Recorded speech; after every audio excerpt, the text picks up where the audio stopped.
And it could be right before your dumb ass get whacked for acting like a little boy. You still had to grow up, right? Listen. You feel me, bro? This what you were just saying, Chisholm. You feel me? You just explained, like, nigga, eventually you're gonna have to grow up, bro. Like, you feel me? And so many different words, bro. When you was explaining your situation and just like the different growth and where, like, even a lot of these older niggas that be on this lame nigga shit is because they didn't grow up. They didn't experience high school. They didn't experience this type of shit. Their mother kind of kept them in this child state. And it's like, bro, eventually, bro, you're gonna run into somebody, bro, that's gonna, you feel me, that's gonna make you live by that code.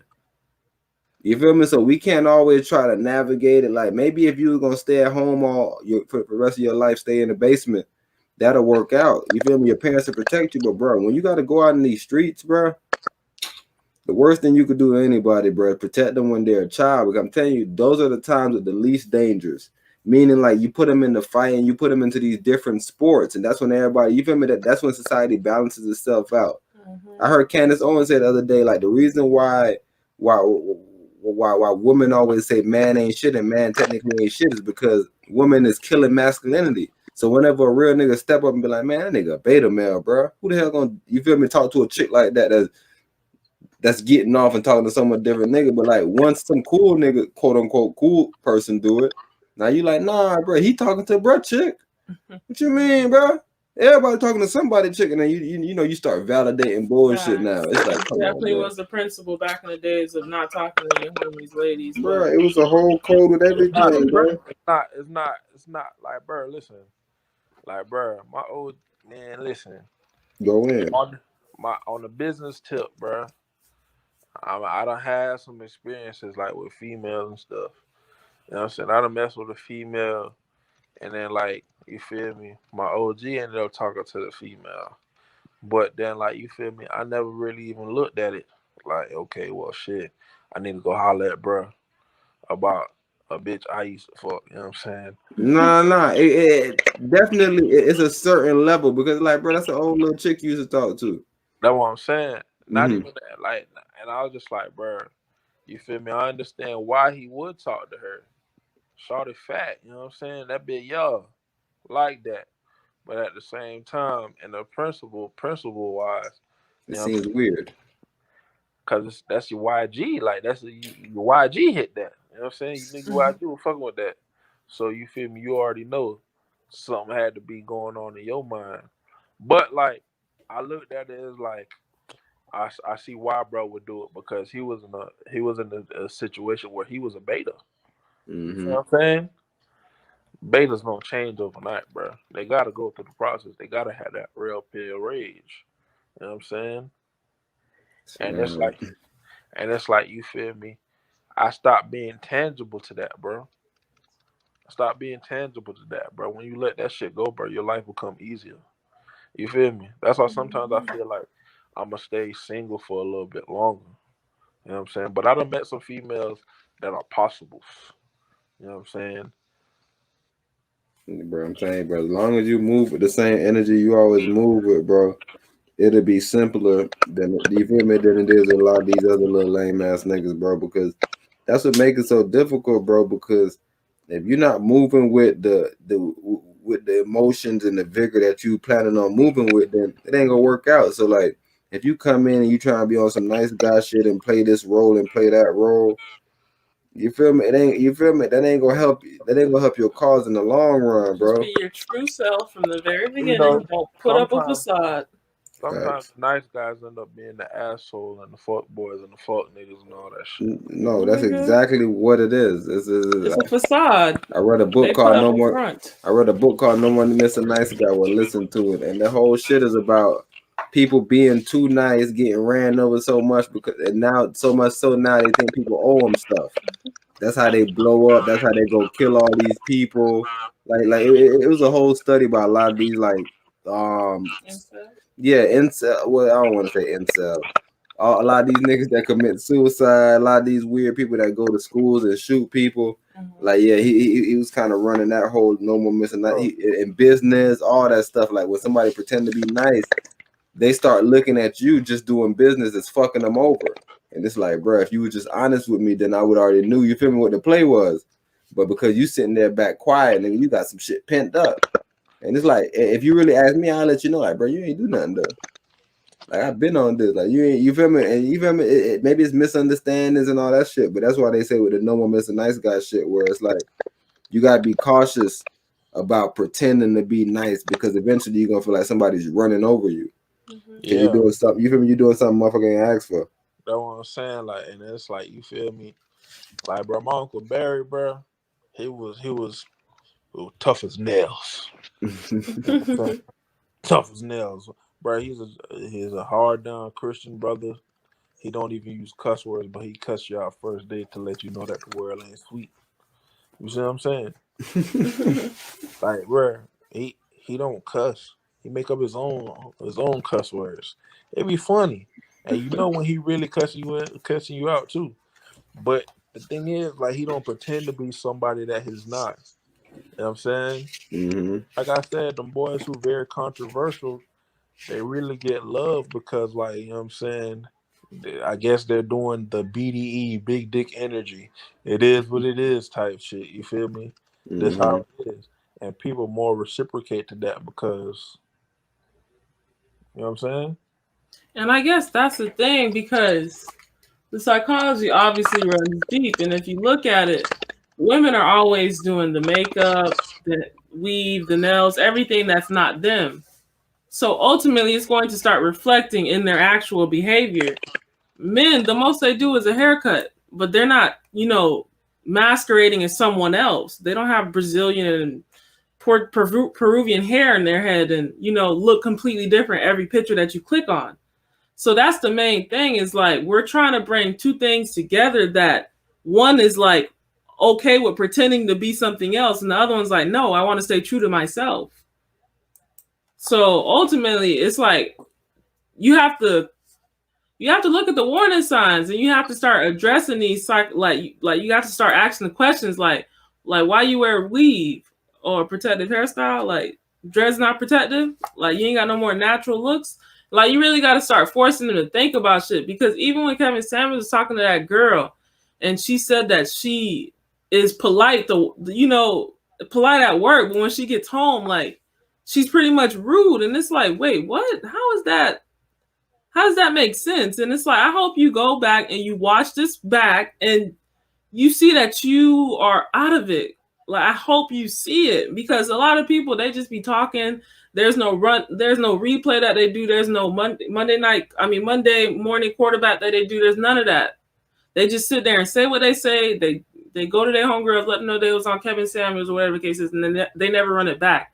And it's like, bro, we have to start running it back. When you do record yourself, even when you're trying to solve problems as females, like, I feel like we need to start talking to ourselves, because it's like we don't really hear ourselves. And it's like, you need to start talking to a recording maybe, and like express like how you feel, and then run it back and be like, I sound dramatic, I sound ridiculous. Like, we have to start making these conclusions, because if not, we're just going to continue to be delusional, and this shit's not going to get better, bro. Like, it's just, you're going to be single and alone, and he's going to be married to somebody else who decided to, take personal responsibility and be on a shit.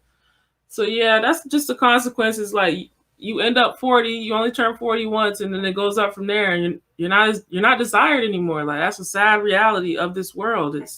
You're not desirable. The market price has literally become null and void. So Nigga jumped in too late. Nigga jumped in at $48. Yo, tell them, I was just trying to unmute you, bro. You muted yourself, bro, so I couldn't unmute you, bro. I thought you had wanted to say something at a point. Yeah, man. But I'm letting her finish and stuff. But, like, you know what I'm saying, like, bro, you gotta. That's why I teach my nephew it's okay to be seen as the bad guy. You know what I'm saying? Mm-hmm. Majority of the world's conflicts are caused through misunderstandings. Mm-hmm. Okay. You know what I'm saying? You're gonna have these women with strong personalities, and you have to have, I guess, even a stronger personality to do it, or some intestinal fortitude to, like, address the issues.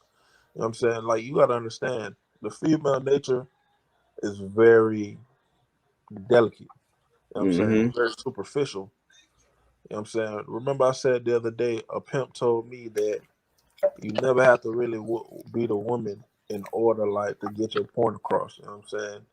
Mm-hmm. Your mouth could be a cold Uzi if you do it right. You feel me? Like, if you, like, you know what I'm saying? Like, the first time she violates, you get her by herself, and you basically, like, you feel me? You really got to check it to the point where, you know what I'm saying? You let her know about herself that you don't like that. Like, that's not how this going to work.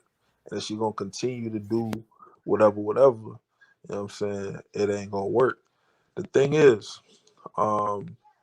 every time that you don't defend yourself in a confrontation, a fight, or whatever, you're gonna feel some type of way about yourself.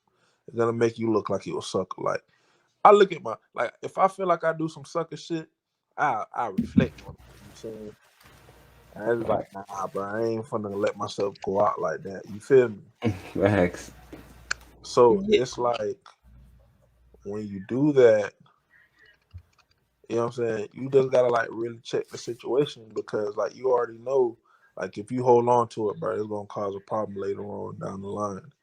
Like, and that the main thing is if you don't address the issue right there and there head on, then she walks away thinking she was right about something when she could have been completely wrong in that situation. But now it's an uncommunicated situation, and now her ideas and thoughts are starting to develop, and she's starting to marry these ideas.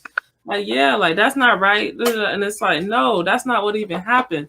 So yeah, we definitely, like, that's the toughest part of it all, is because nobody is willing to put those private and, uncut conversations on the internet for people to see, like, how men are dealing with their wives and how they're hosting conversations to kind of make sure that we're on, solid ground and understanding. Because a lot of women, again, they're delusional, and they'll have these ideas that are so big, they're huge balloons, and men are not willing to pop them because they're so scared of the sensitivity hour, and they don't want to, experience the tears and all the stuff that comes with it. But it's like, bro, the work needs to be done.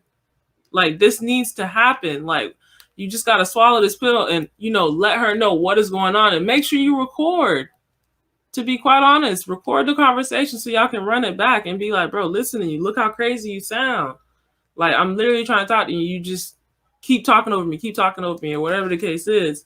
So we really just have to be willing to have these hard conversations and let the crocodile tears come out, bro. Because at the end of the day, bro, if you don't take care of this, she's going to be sheer evil in a little bit, bro. Those tears are crocodile tears right now, bro. She's trying to use this as a manipulative tool, whether she knows it or not, to conclude the conversation. And if you conclude it when she starts crying, you're not, I'm telling you, it's not going to be done. It doesn't end well, bro, because the delusion continues. The balloon begins, it continues to fill up with air, and she thinks she's right. So her head is pulled up with BS.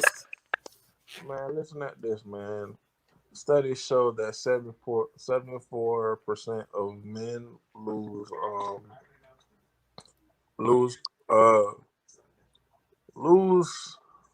I forgot what I'm trying to say. They lose, like, concentration towards the argument when women start crying. Correct? Mm-hmm. So, feel me? Women learn when they're young that causes them to gain attention and sympathy. You know what I'm saying? And it's like, you feel me? Sometimes they use it as a weapon. Like, you know what I'm saying? Once everything over, the woman stop crying and then just move on about her day. Boy, you got played. You got played. And to any women that are watching this, it's like, you need to understand the manipulation and emotional abuse that you are causing the man, because now he can no longer communicate with you. You have shut down, and now he is like, bro, I have to pity her because I don't hate her, and I don't want her to think that I hate her, but I need to get this point across because this shit is embarrassing, and I'm sick of being embarrassed in public, bro.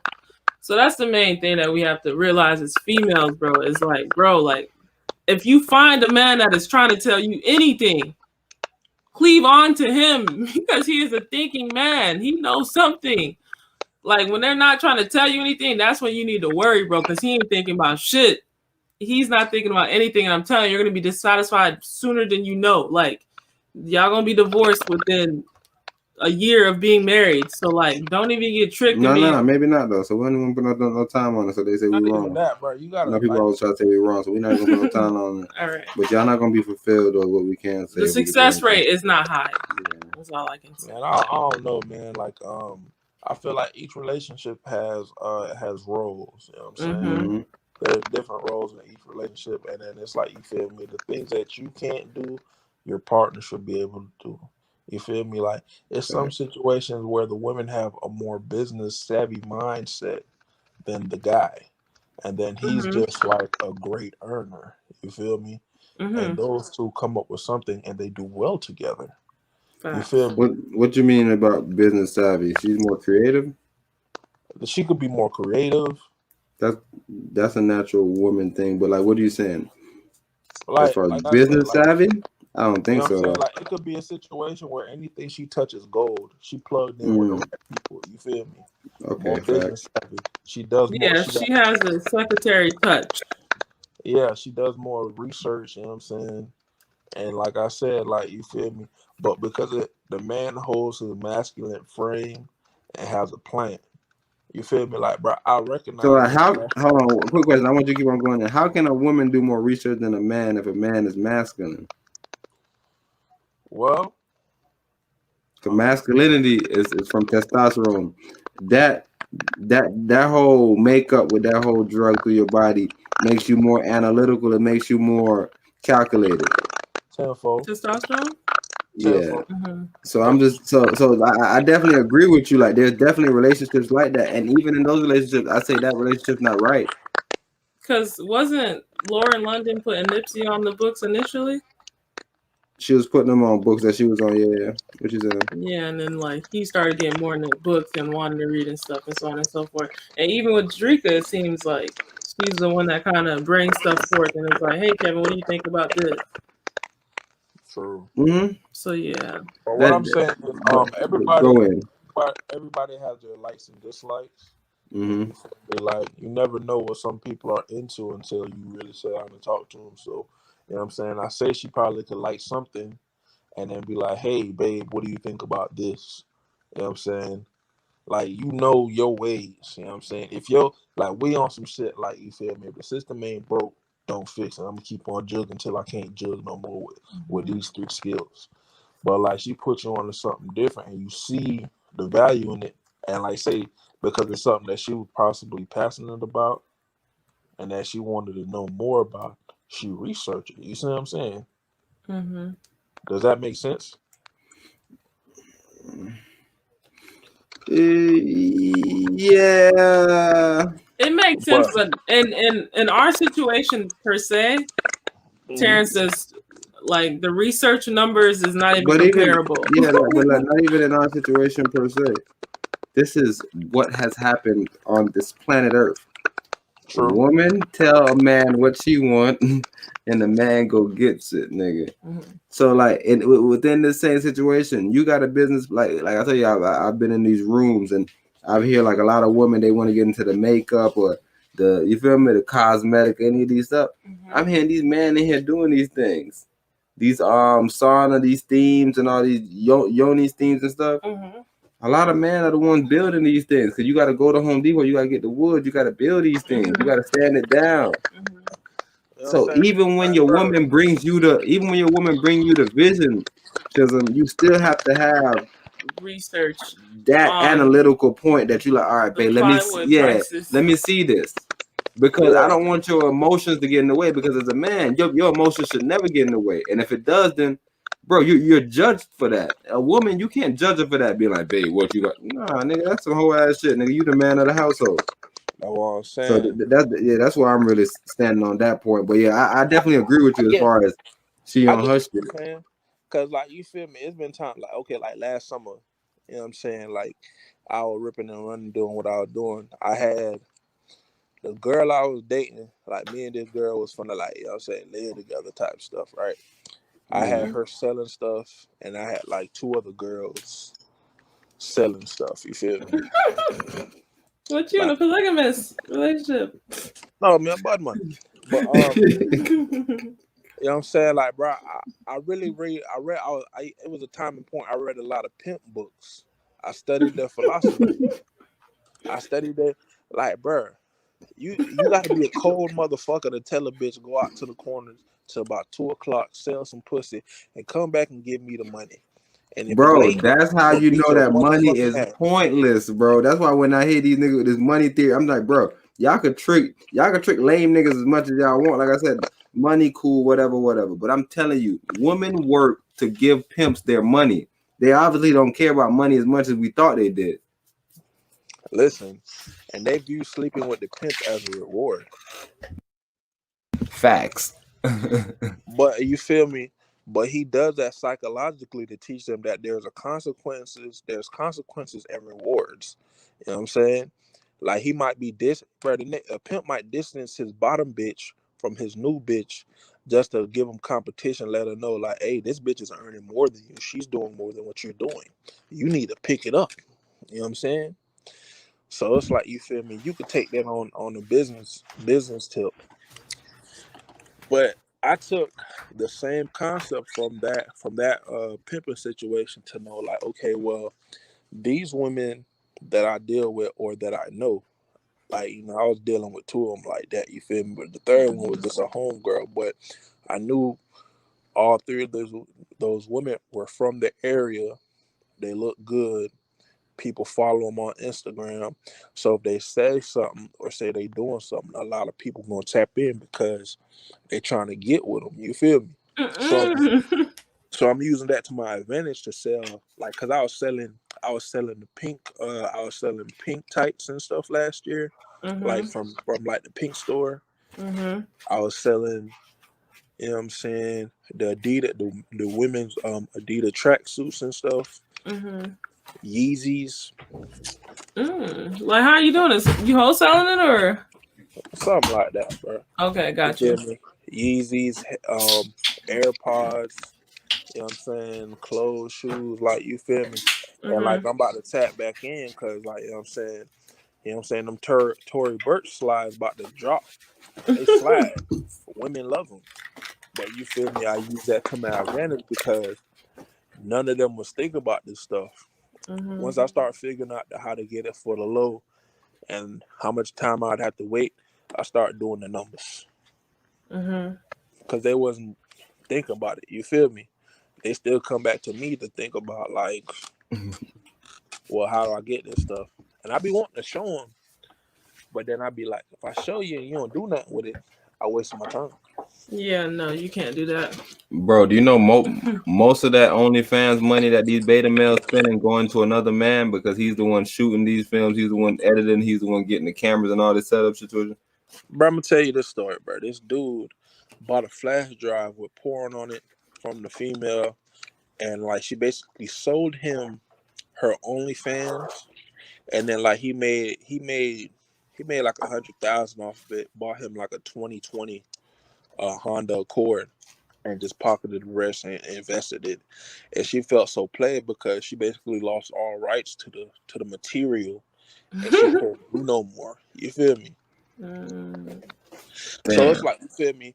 Like, you didn't even hear what he said. Chisholm, I'm going to run it back really quick. But Chisholm said that he had 3 girls. 2 of them he was kind of active with. The other one was just a friend. Selling different type of gear. So he's talking about some designer sandals right now, Tory Burch's. But he was also talking about the sweatsuits. He was selling the pink tights. He was selling all this stuff. And he was pretty much using these girls who were quote-unquote influencers because they had big numbers on IG to sell this stuff. So I'm like, oh, this nigga is macking. Yeah, Chisholm was getting shit off, man. But you feel me? And then I learned from the OG that ended up messing with another girl I was messing with. Like, you know what I'm saying? He was like, bro, either you gonna be hard on this one girl or you gotta be hard on all of them, because then it look like you doing some favoritism shit. That means you ain't really macking like how you supposed to be macking. And I was like, damn. And I looked at him like, bro, you doing this sucker shit, but you giving me this type of great advice. All right, so like within that advice, why you say that was great advice though? Like, why how can you use it somewhere else? No, yeah, like what about the other route where you say, yeah, you know what, You ain't doing shit. Fuck you. Fuck you. I'm rocking with this bitch right here. You're teaching them. You're teaching them it's a consequence. Like, okay, well, if you don't provide, you don't eat. As a man, you learn that law from the time that you are born. You feel me? And that's what I was saying. So if one of them happened to get favoritism, it isn't really favoritism. It's this one's working the hardest. Is what I was kind of getting at. Like, Yeah. Like, bro, my coach always said coaches are partial to playmakers. If you make the plays and you do whatever, like, listen, when we was in high school, bro, we all was playmakers. So right. if you seen us out here just being able to leave campus and come back and nobody don't say nothing, skip 2 classes and nobody don't say nothing, you already know what time it is. Right. We playmakers. Ain't nobody saying shit. Bro, I tell you, but that's why I believe in talent always wins out, bro, because no matter what, like even when I was saying about racism and the ops, I understand, bro, they out here, but I'm telling you, bro, it has to be some type of system, some type of diplomatic community, something you can do, bro. I'm telling you, bro, I remember being on the block, nigga, and the crackers pulled up one night, nigga. It was like 4 a.m. in the morning, bro. Music been playing since 4 a.m. 4 a.m. that morning before. So the prior morning to the next morning, 4 a.m. Nevertheless, nigga, cops pull up. And they walk up to the house, nigga, and the Haitian lady come out, nigga, and let them know, yo, it's a voodoo party we doing right now. And like I said, within a couple minutes, nigga, couple seconds, they was out of there, bro. I ain't see nothing stop. I ain't nobody turn nothing down. Like I said, bro, we just got it gotta be ways out of this shit, bro. But to be out that bitch, bro, playing those games that they want you to play, I don't know, bro. Like I said, unless you plan on doing them. The situation really like tell you like what type of, you know what I'm saying? Facts. What type of smarts you got, what type of person you is, you feel me? And you know, cause you be having these conversations with yourself, like, bro, man, listen, I was messing with this dude, baby mama, wife, one of the two. But like, you feel me? Bro was doing his thing too. Beta male. And like, you feel me? The man like really did put a strap on me at the gas station, bro. But I talked out the situation. You feel me? Facts. I talked out the situation, like, you know what I'm saying?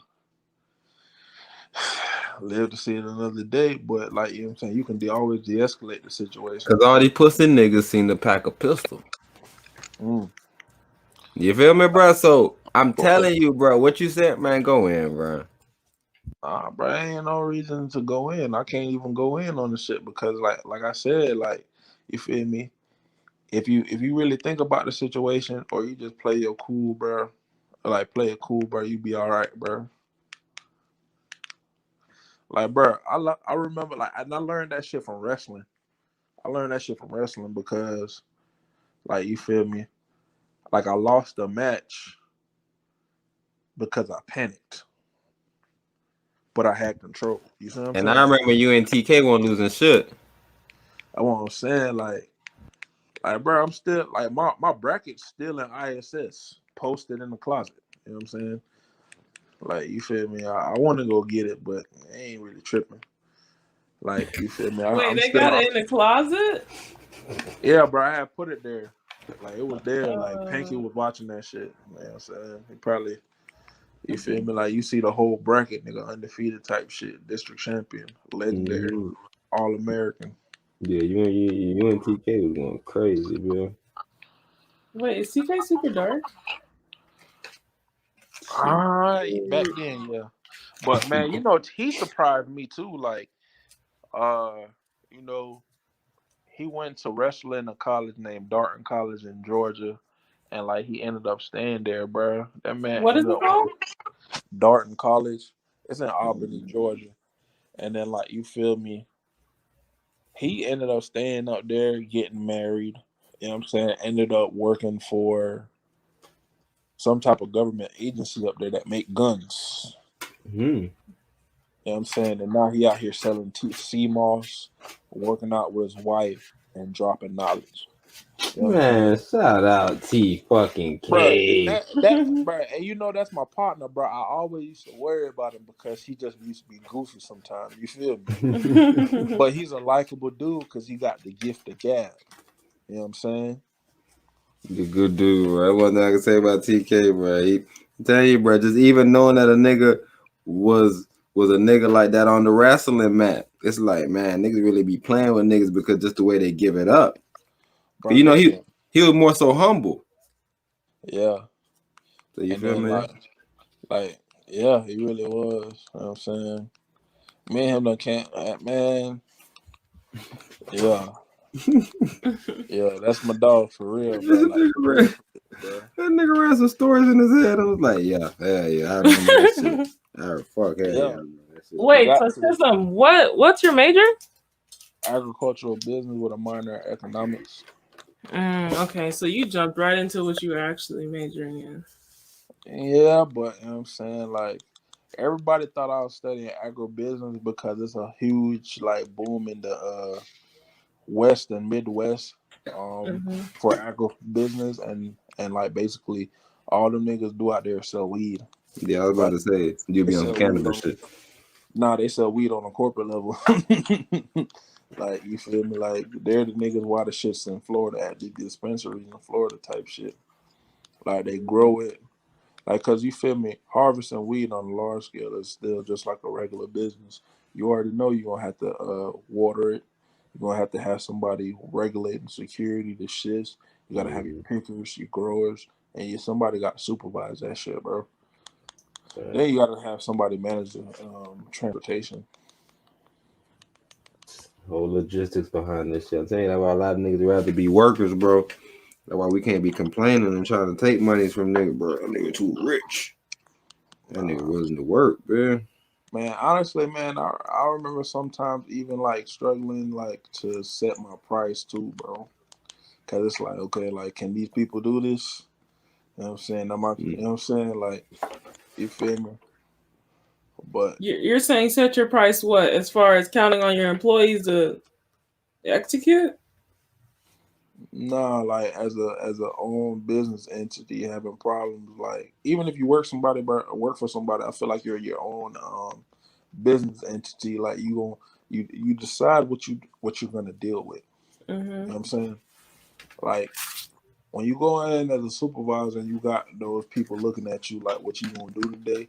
You already gotta set the tone and let them know, like, all right, bro, boom, this is what we gotta do. You feel me? This is what I need you to do.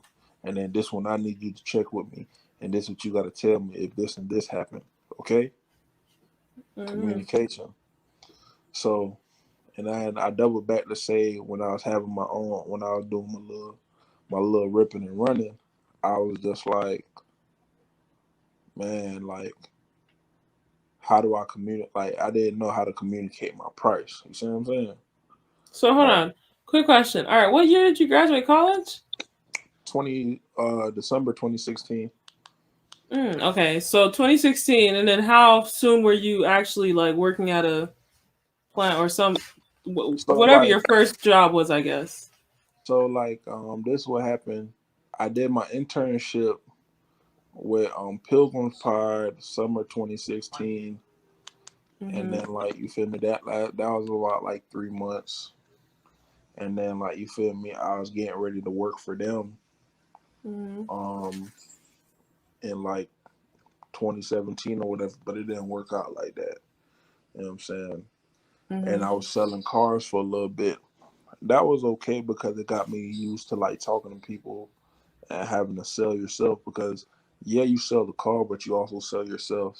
You feel me? Like, everything works out on itself. You know what I'm saying? You just gotta sell it the right way. So and then like, I started that in April of 2017. Because sometimes cause those jobs like that, bro, they pay money. You know what commission? Huh? Is it commission based or? What you mean? Whatever. When you're selling the cars, is it commission based or how's it paid out? Salary? No, I'm talking about like the chicken industry. Okay. They pay money. That's why some people, like, it's hard for them to get out, because in 2008, You know what I'm saying? People still buying meat. You know what I'm saying? Mm-hmm. Like 10 years ago, making like 50K plus was okay. Like, you know what I mean? Like, you ain't have no problems with that. Like, you would still consider it good.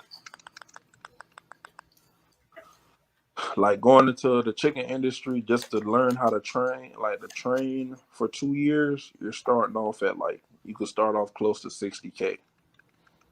And has it risen with inflation? Or But they is give you, depending on the company, they give you a cost of living increase every year.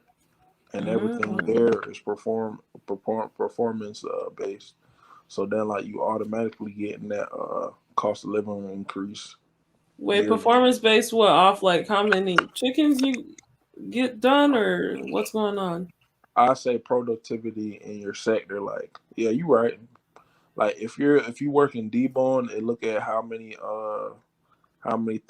pounds or parts per pounds your line or your sector debone by themselves. Cause it's like, you feel me? They got these shits called the cone lines, and they run them at a specific amount per minute, and they look at how many you debone per minute, and then like once you have the carcass, it's always gonna be meat left on the carcass, and you want a low percentage of meat left on the carcass. So that means you use all the meat, and that's like affects your yield and shit. That really tell how you doing. You know what I'm saying? You could get like this book, this AgriStats book that tells you like the statistics of each company that produces food and stuff. All right, so it's really about just stats and numbers. All right, so you're saying that you were selling the cars and then you started doing the chicken stuff? Okay, Yeah. and you've been there since. Well, yeah, but like, I don't switch companies. You know what I'm saying? Like, I don't switch companies. Why are you switching? Bro, all that was on the previous podcast when talking facts. Oh, the plantation woes. Yeah, bro, because like, man, my last situation, I just like, hey, like saying, like, how we having a conversation, and like we go up front, bro. I just literally like, bro, I ain't writing no statement. Good day. I'll holler at y'all. That was it. That was me. That's the You know what I'm only saying? way to walk off. Like, I already knew, but like, I thought, like, once I thought about it, I was like, damn, because like, you feel me? I still had like my side businesses going on, to where like I was making like at least like an extra $800 a week. You see what I'm saying? Okay. So definitely bringing in a little income to do something. Yeah. And like I said, the pay was good too. So like, you know what I'm saying? I ain't really So you tripping. was able to throw your weight around while you kind of found another one. Not even that. It's just like, you feel me? I'm still very humble, very respectable. You know what I'm saying? I try to follow the golden rule, because even though you work for me, you're still a person, and you expect a certain level of respect. You see what I'm saying? Like, I don't disrespect people.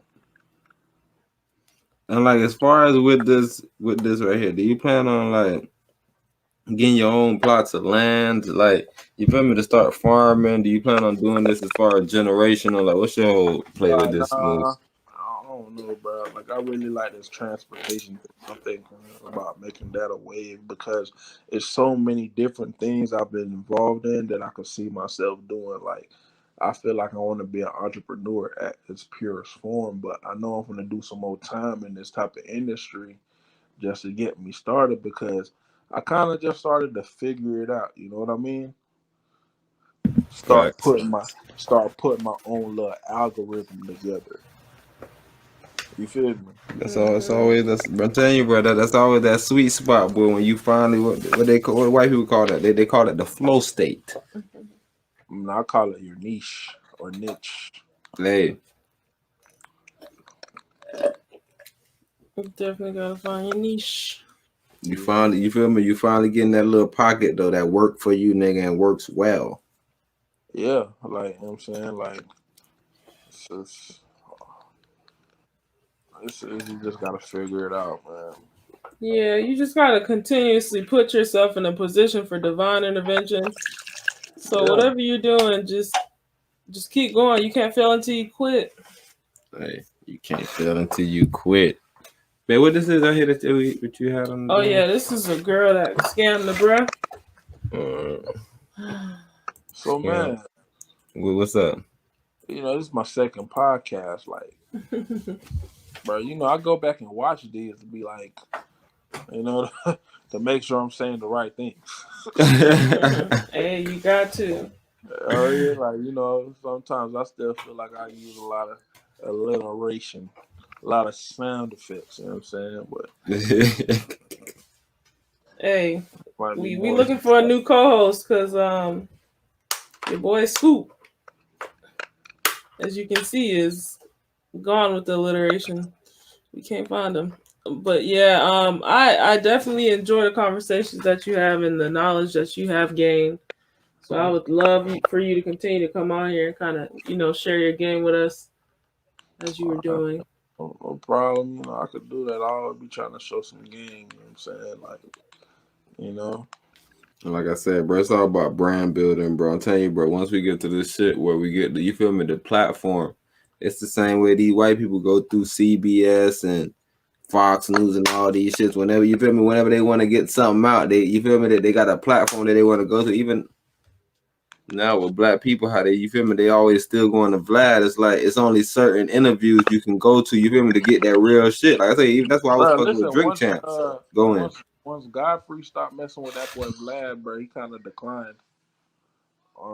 They stopped messing with DJ Small Eyes because it's like, bro, they're selling our own trauma to us, and it's like people clicking into it, but it's like not everybody, like, you know what I'm saying, catching it. You feel me? Man, I tell you, that's the only reason why I hate it, bro. I seen one of my other homeboys saying he was watching the interviews. I'm like, bro, I can't knock it, but man, bro, we gotta. Cause look, bro, we gonna keep on complaining, bro, because I'm telling you, bro, we aren't educated, bro.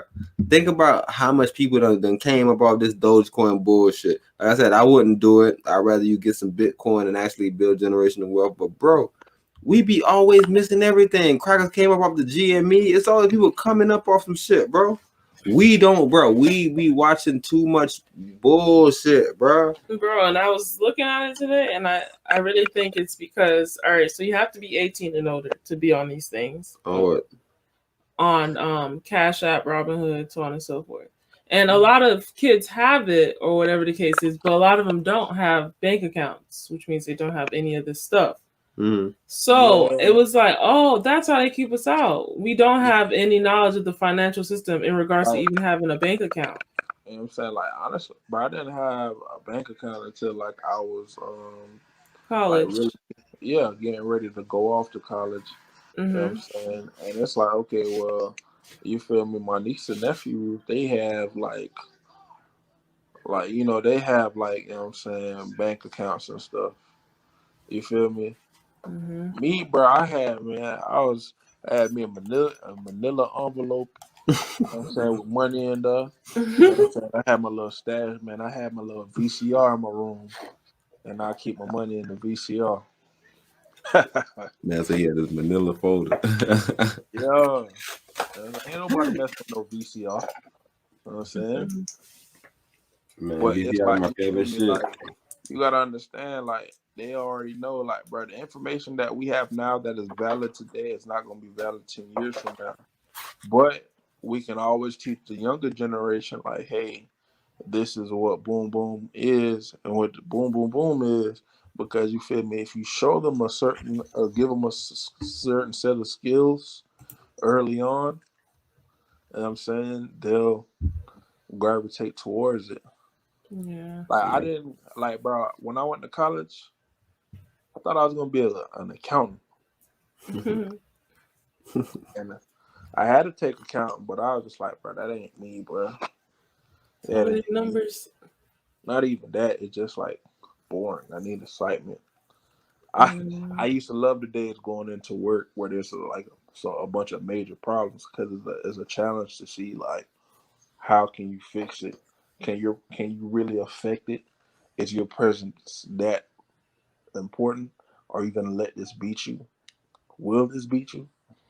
But I say that because, like, you feel me? My dad, he was really into agriculture. Like, I remember it's been a lot of times, like, you know what I'm saying? This is when he was young and in shape.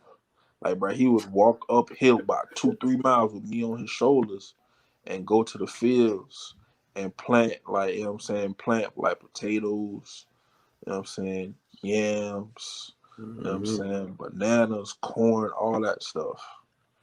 And then I'll see him, like, move his cows and take them to the pasture, take, like, 10 cows by himself. And they go walk them to get water. Wait, where is this, in Jamaica? Yeah. Okay. And he would move them back. And it's like, you feel me, how I end up back into agriculture. That's powerful. Train up the child in the ways, he'll never stray. Hey, I'm telling you, bro, and that's why you have so much interest in that space. So yeah, that makes a lot of sense, bro. And like I said, you couldn't even said it no better than that, motherfucker. You just threw out the motherfucking African proverbs. Go in. But this is why, like, you feel me, like, you know what I'm saying, like, I may have such high regard for my father, you know what I'm saying, like, because, you know what I'm saying, like, I got a tweet with a female. She said, like, you always talk about your dad. I think you got something against your mom. I'm like, what the fuck? Like, bro, I love my mama, bro. It's like, it's a lot of stuff she did, but it's still like, you feel me? She can't raise a boy to be a man. You know what I'm saying? Like, bro, I had a cool stepdad, bro. He's a man, bro. He was a manly dude. You know what I'm saying? Mm-hmm. And, like, you know what I'm saying? Like, we ain't never really bumped heads or had no problems. You know what I'm saying? But it's like, you feel me? It was times he got on my mom about, like, trying to baby me for certain stuff, or trying to, like, keep me disassociated and keep me, like, you feel me, in the house. Shit, like, his main thing was, like, when he goes out and have these experiences by himself, how is he going to be able to recognize good from bad if you don't let him learn that by himself? You're not going to be always able to hold his hand. You know what I'm saying? Important life lessons, bro. But, like, bro, I'm not his kid and he's saying this shit. You know what I'm saying? Yeah, man. Most women have problems with that shit, bro. I was about to say that, bro, because if you was his G, he probably would have beat your ass. He probably had to straighten you up, bro. He wouldn't have had to go talk to your mom about it.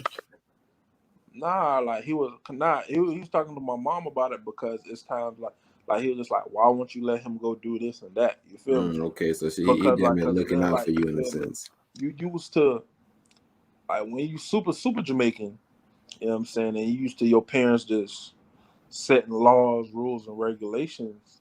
You know what I'm saying? Certain things you see from other families become normal. So it's like, you feel me? You never, remember, like, you would always have a set of cousins and shit who would be doing shit secretly. They wouldn't have that relationship with their parents where they can just say, hey, can we go this and do this and that? And they would hide it. You see what I'm saying? Versus, like, my stepdad, his kids had kind of like an open relationship with him. You know what I'm saying? To where he can kind of talk to them. You know what I'm saying? He could say, like, well, son, where your head at on this? And they'll have a conversation. You know what I'm saying? So, you feel me? Like, and that was his point of view to it. You know what I'm saying? Like, with my mom. Yeah, that's the same thing. Just with the Haitian households, like, you'll have the dad that's like church driven and super strict, and it's like, where you going? To the gym. What? Nah. The only place you going is school and church. You talking about gym, and then you have another kid come in, nigga, and it's like, you're not trying to go to the movies? And you ask, Dad, I can go to the movies? No. You can't go nowhere, bro. What are you talking about? Is it church? Is it school? No, you can't go nowhere. Like, so yeah, it's definitely those households where it's super strict to the point where the movies is out of the question. Even if you got the money to pay for it, it's out of the question. Yeah, that should make a lot of sense, nigga. Like, man, then, like, bro, TV has lately been influencing a lot of shit. Like, you know what I'm saying? Like, these kids be talking back to their parents on the TV, bro. Back in my day, bro, I couldn't imagine. Yeah, these new jets, bro, they different. They built different as fuck, bro. It's no respect, bro. It's no, like, you feel me? Like, bro, just because, like, okay, there's a clip on Dr. Phil where there's this mom and she has a son and she give her son $1,000 allowance a month, or you know what I'm saying? And then once he blows through that, and he would say he want $2,500 a month for an allowance. This man is in high school, like a sophomore in high school. Bruh, you give him an inch, they take a mile. Bro, listen, bro. What, like, bro, bro, what kid you know had an allowance of $1,000 a month? Man, God. I ain't know nobody.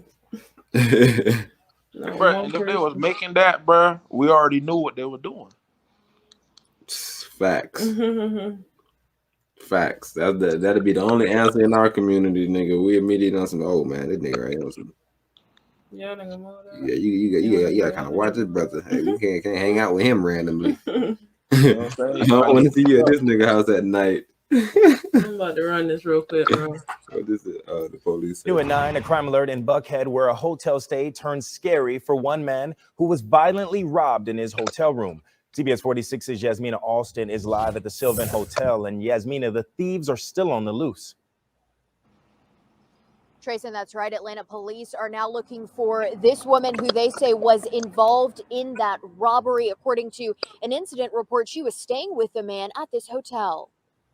A scary situation inside one of the rooms at this Buckhead hotel.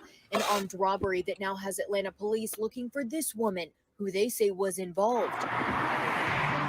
According to an incident report, a man called police after multiple men wearing masks violently robbed him in his room. The man told officers he was staying with 3 women when one of them left the room to get an Uber.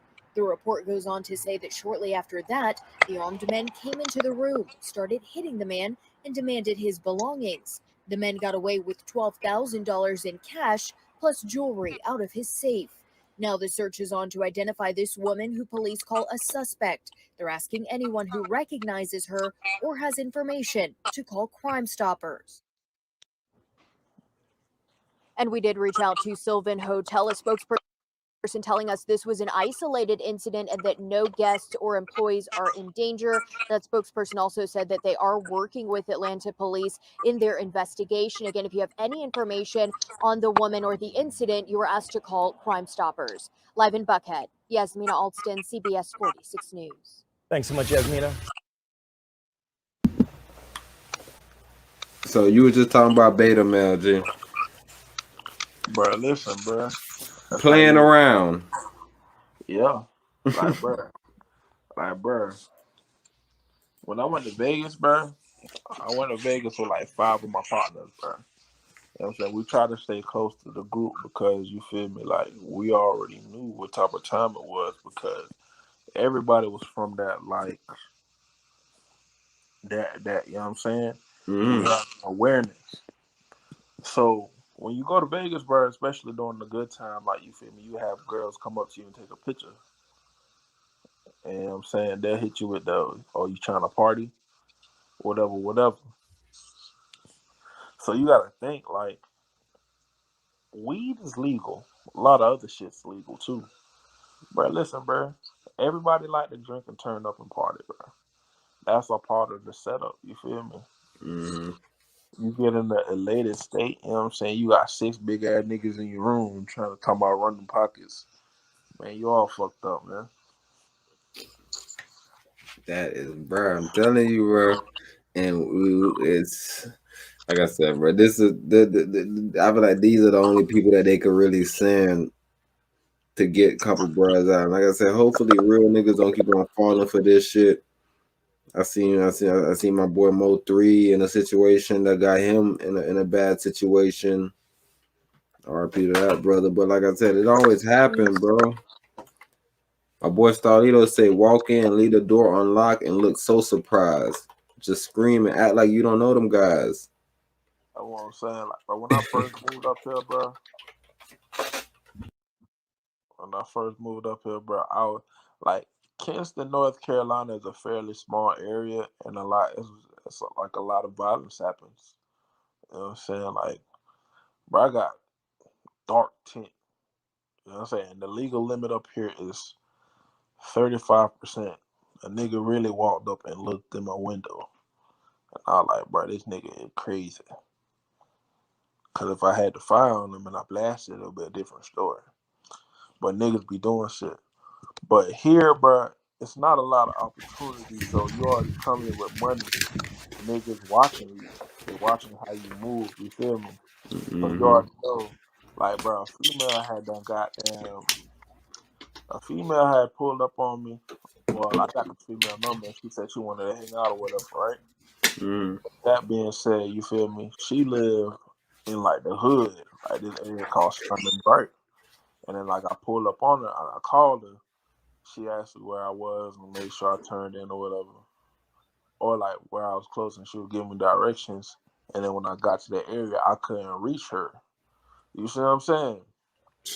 When I was on point, like, I'm like, safety off, ready to go. You know what I'm saying? Let me see where everything's at. Let me see, like, who come around the corner, all that shit. You feel me? Because you got to be on point, bro. You in a new city. You an educated black man, bro. People automatically going to think you a square. Facts. It's the first play they making on you, nigga. College boy play. Know what I'm saying? Like, you out here goddamn lost in the sauce. That nigga Scoop said, we know he a duck, so we stop when he passing by. I mean, like Booster said, if you see a duck, you got to make him quack. Real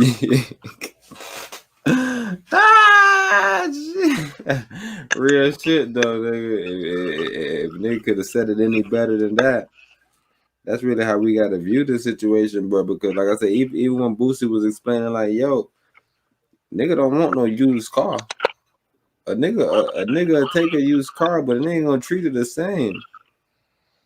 But y'all get with these beta males and y'all start tricking these women about relationship goals and things. It's like, nah, that ain't a real nigga. Like, bro, they really feel like Miss Tina Lawson really something. Like, the nigga that Miss Tina Lawson married to, bro, waited on her 39 years.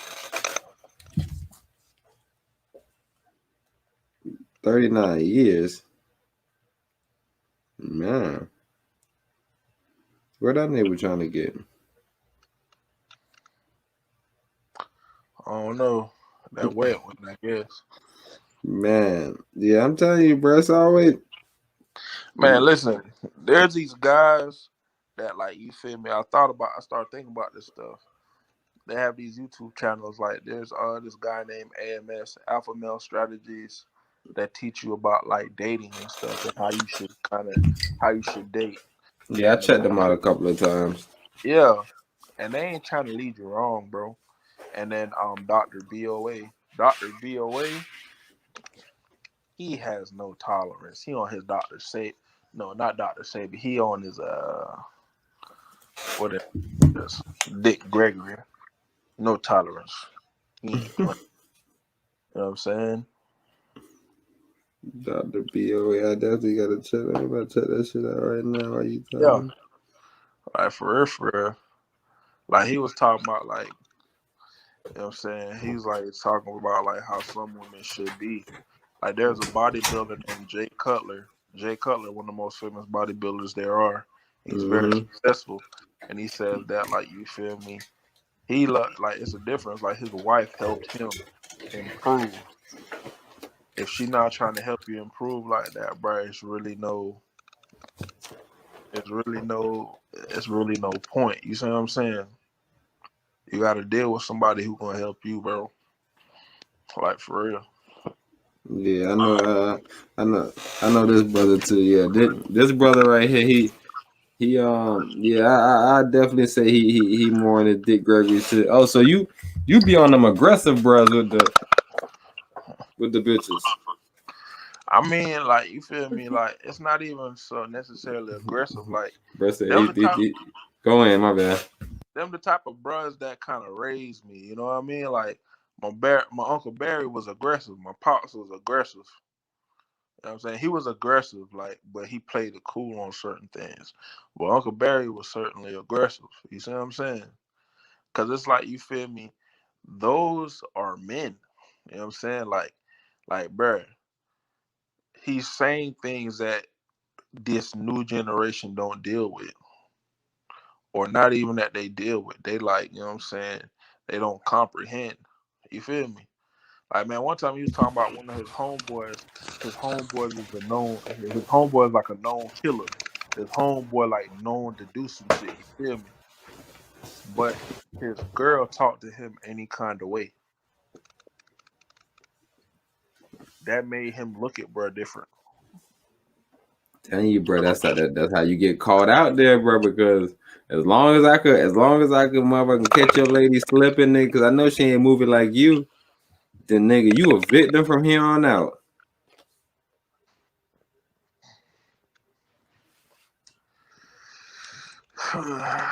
That's what I know, bro. That's what I know. And it's like, you feel me? Like I said, I mean, I was in a situation with a female, you know what I'm saying? And then, like, you feel me? I ain't pay attention to the signs.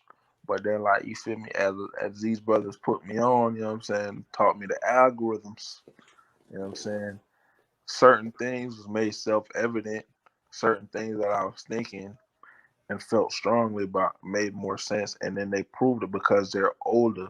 They're older black men, you know what I'm saying, telling you the truth. Bruh, if you was a sucker and you get licked once, you gonna tighten the fuck up, man. But if you continually getting licked, bro, it's gonna be bad for you, bro, because, like, you feel me? Bro, listen, any time a man is being a man, it's always a problem. They try to terrorize or tear down his character. Like, that boy LeVar Ball. Demonize that boy. LeVar Ball, bro, they demonized that boy, bro. But he did what he needed to do to get all three of his sons to the league. You know what I'm saying? Hey, and you know why they demonized them? Because we ain't never seen no fathers on national TV. So it seemed weird, like he was doing something odd. It's like, bro, he's really trying to market for his sons, nigga. Like, that's some regular shit. Yeah. This a regular hood bro shit, nigga. This some shit we see in the hood every day, nigga. It be a nigga on the sideline like, man, put that little nigga in. That little nigga be hitting. You feel me? Like, it's always gonna be a nigga like that. Go in. Like, bro, that nigga Gronkowski, bro. The Gronkowskis and the Mannings, they knew what this football shit could do, so they basically groomed their family through it, bro. Their whole family. Bro, the oldest Gronkowski brother is a baseball player. You know what I'm saying? All the other Gronkowskis after that are football players. You feel me?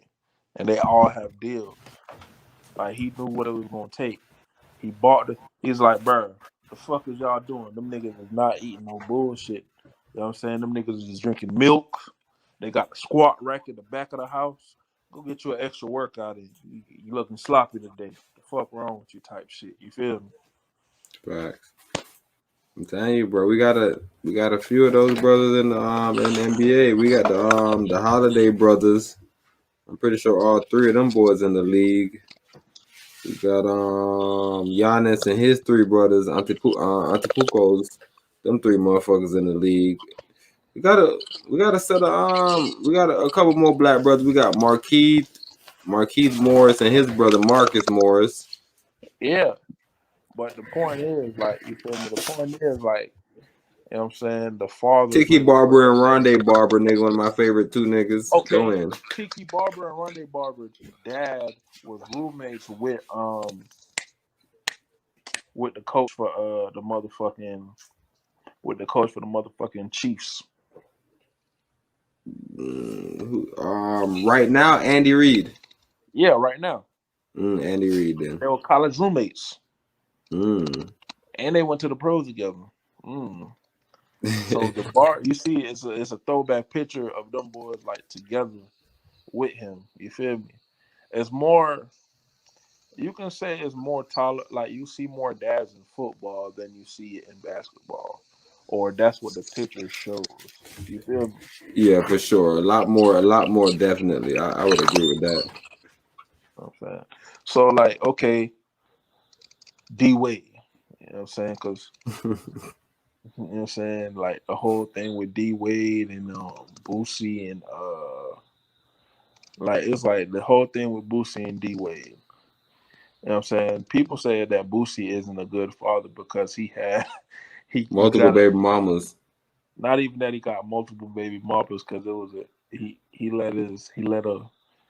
had a fallacious young woman give his son fellatio. Come on, bro. So they're saying like he's a bad father for that. Bro, I ain't gonna lie to you, bro. And just in the manosphere, bro, my daddy would have did some shit like that. I'd be like, Pops, you the greatest. I don't care. On all levels of ignorance. But like the thing about Boosie is, bro, he a real nigga, bro. He keep it 1,000 all the time, like, bro. He take care of his kids, bro. That nigga be out here, like, you know what I'm saying, like taking care of his kids, really getting them ready for school, like, nigga doing his daughter's hairs, nigga making sure they homework done, type shit. That's why I was saying prison rules in effect, bro. Because I'm telling you, bro, this whole rule that came up with, it was like, yo, no, woman and child out of it. If we got something to handle, go handle that. But woman and child out of it. I'm telling you, those are all street nigga rules, nigga. White people, they came and captured everybody. They raped you, they raped your wife, they raped your daughter, they killed your daughter, they turned your daughter into gator bait. So they don't have no rules. Street niggas had a rule where they was like, yo, if you see women out, bro, we ain't doing nothing right now, bro. Just you know I'm gonna run into you. Yo, if we see the cops out here, bro, me and you not fighting in front of the cops, bro. Bro, the gang culture in the West Coast, bro, is a different type of thing, bro. Facts. Bro, because when everything was popping off, a lot of them boys, like, they went to school together, so they was giving each other passes and stuff. He was like, shit, I seen a little buddy with a shorty and his wife, you know what I'm saying, just getting some gas. He was on the wrong side because he was about to run out. But I seen him, I acknowledged him, and I let him know I was giving him a pass because I already seen the situation we got on. It's a mutual respect level, bro. And it's like, you feel me, with these crackers, it ain't no mutual respect. And I feel like ultimately they fear us because they know they've been fucking off for a long time and getting over, and they just never know when the day is when niggas gonna turn up. Man, they scared of that, and they scared if they love us too much, nigga. They're gonna, well, they know they're gonna be gone, but yeah, they know, bro. They can't play around either way. They don't want to go to war with you, and they don't want to get into a love contest with you. They want to separate from you, bro. They don't want you to worry about them until they want to come use your genes to further their motherfucking agenda, bro. That's usually their plan, and I feel like that's probably why they like Obama but hate Obama, because he had that black wife. So they was like, bro, look at you still on the black shit. But like I said, I don't want to get into my conspiracy theories, because when I immediately brought up, I started thinking about conspiracy. I gotta stop that shit. Some big conspiracy theories, bro. They be talking about like Obama kids ain't his. Bro, you heard the conspiracies already? Yeah, bro. Michelle is a man. Man, that's the main one. Like, you know about the conspiracies. She had a documentary come out called Becoming. Man, I was just like, man, I don't know, man. Like, that's like kind of, you know what I'm saying? Like I say, man, like when people can't get to you, bro, they try to discredit you in all fashion and form. Then I tell you, I agree with all that, bro. I tell you, the only reason why I was listening to it, because they brought facts forward, and it was like, also, bro, pay attention to this. How many women you know that ever had a child that ain't got no goddamn pictures pregnant? Like they haven't been able to find one pregnant picture to this date. That's what, hey, and when Trump was doing that passport shit, black people got so racist. They was like, he talking about he African. Chill out, bro. He really want to see this brother passport because it's the backstory. The backstory of him being Hawaiian and this and African and just, I want to figure out where he's truly from. It's just the backstory. Y'all made it super racist. Look, he want to check a black person passport to see. It was tough, bro. It's tough, bro. I'm telling you, bro. Dealing with black people because we was all raised by our mothers, bro. For the most part, it's like dealing with women, bro. People that just get emotional, bro. So you can't even really help them, or maybe they might be right, but y'all can't even come to an agreement where, like, you feel me? Like, you know how you kind of want to clear the air on some shit. Yeah. You can't really even do it with these motherfuckers because, like, you'll let them know and they'll be like, nah, bro. You know they be doing this shit all the time, and it's like, yeah, but like. When the fuck do we have something to do with it? Because I can show you another nigga that didn't get killed. I can show you another, you feel me? I can show you another woman that got a black husband. Or I can show you feel me? I can show you all these examples that motherfuckers are saying that they can't do shit. I'm not telling you that these motherfuckers ain't your ops. But I'm telling you, bro, to move, nigga, like you don't know what the hell going on, bro, is childish, bro. It's just. Yeah, or to move as if you're not going to be under these same no-fly zone type shit rules is like, who are you? Oh, you want to meet death then? You was raised by your mom, bro. And your whole thing is, bro, we all humans. We should be treated fair. And it's like, maybe in the public school system, man. But you're not in public high school anymore. Get over that. What you say about maybe in the public school system? That they'll treat you quote unquote fair or whatever you want to call that. Why you say that? Because it's a controlled system where they have anti-bullying, anti-tobacco, anti-this, anti-that. So how can they treat you fair if they have anti-something? Because that's where people deem it fair at. Things are controlled. Who deems it fair? The higher ups? No. Kids or people with childlike mindsets. You have to be talking about the higher ups. I was a child and I never thought none of those things. I don't know one child today that I could be like, yo, bro, how you feel about the DARE program? So what are you saying? The analogy that people are treating life as if it's high school is not a good analogy. Nah, bro, people aren't worrying about life until there's actual death involved. The thing is, like, you feel me? Why people observe the way they do it is because they're looking for that one specific case, that 1%, and they're hoping that they're that one specific case and that they're that 1%. You feel me? And the odds of that happening are not likely. Facts. Because, like, you feel me? Like, bro, all this, like, I don't necessarily believe everything on social media, bro. Facts. You know what I'm saying? Because, like, you feel me? Like, like, case in point. Have you watched Social Dilemma? No. Okay, go ahead. Like Derek Grace, you know what I'm saying? Mm-hmm. I fuck with him. But if you could be in his early days, like, people could argue, like, okay, well, where is this proof? Where is he coming from with all this? What does he know? How does he know this? And you have to buy his program step by step. So, like, you feel me? Who and where are the people profiting from his stuff? You know what I'm saying? And I believe that there are people like doing that, but it's like the counter argument. You feel me? If they trying to question like what he's doing. You know what I'm saying? Like in his early days, like how you seeing this stuff, you feel me? Or like rappers, like they'll post money, but they won't really have money. You see what I'm saying? Mm-hmm. Like it's all perspective sometimes. Wait, so with Derek Jackson, you're asking the question of Grace. No, I said Derek Jackson. Oh, I'm so out of it. Yeah. I don't mess with that boy Derek Jackson, bro. He like honestly, you can look at him in two ways. I don't like him because he was a panderer. He's pandering. Like, you feel me? Like, and I didn't even know what pandering was back in the day. But it's just like the first time I listened to him, I just instinctively felt something was off. Something was wrong. Like, and I didn't know what it was yet. And I just felt like he was just, man, I was like, bro, that brother, because I feel like, bro, all human beings are naturally corrupt, bro, because everybody has their own motives. Cap, no cap, you know what I'm saying? And it's just like, bro, everything he said sounded too, I don't know, it just sounded too rhetoric. Yeah, like some of the things he would say to these women just didn't sound genuine. Like a real man that says some stupid shit like that.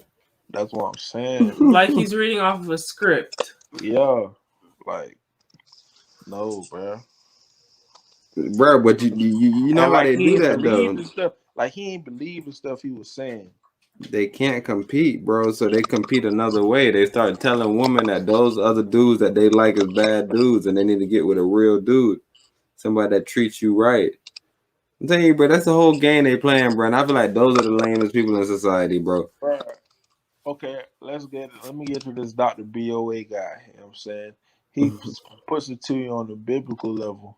They said that women have been cursed to be like, for lack of a word, to be under a man, or cursed to be like, you know what I'm saying, to be dominated. All right, that was her curse. All right, so Portland, please. Jenny Young on the scene. Oh, sorry. Why do they need that? Why do they seek that? You see what I'm saying? Why do they seek what? Like domination. Women? Yeah. Like what women? Just in general.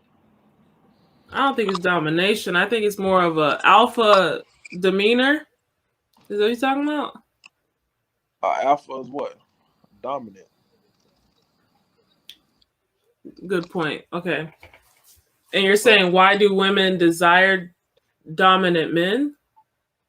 Not even that one. Not even why. It's just like, you feel me? Like, I know why. But it's just why? Like, you feel me? What? Because, like, you feel me? A dominant man is not even worried about the woman. You know what I'm saying? These beta males don't know how to treat a woman because they don't know how to necessarily talk to a woman. You feel me? If there are 10 pretty girls in the room, no. If there are like 10 regular girls in the room and you talk to the one pretty girl and you like, you're not yourself around her, she can automatically sense that. You know what I'm saying? She typically will go for the guy that treats her like she's just a regular female. So you're saying that they desire the dominant man because he's not fanboying, he's not pandering, he's actually being himself and acting normal. Bro, he ain't tripping on none of that, bro.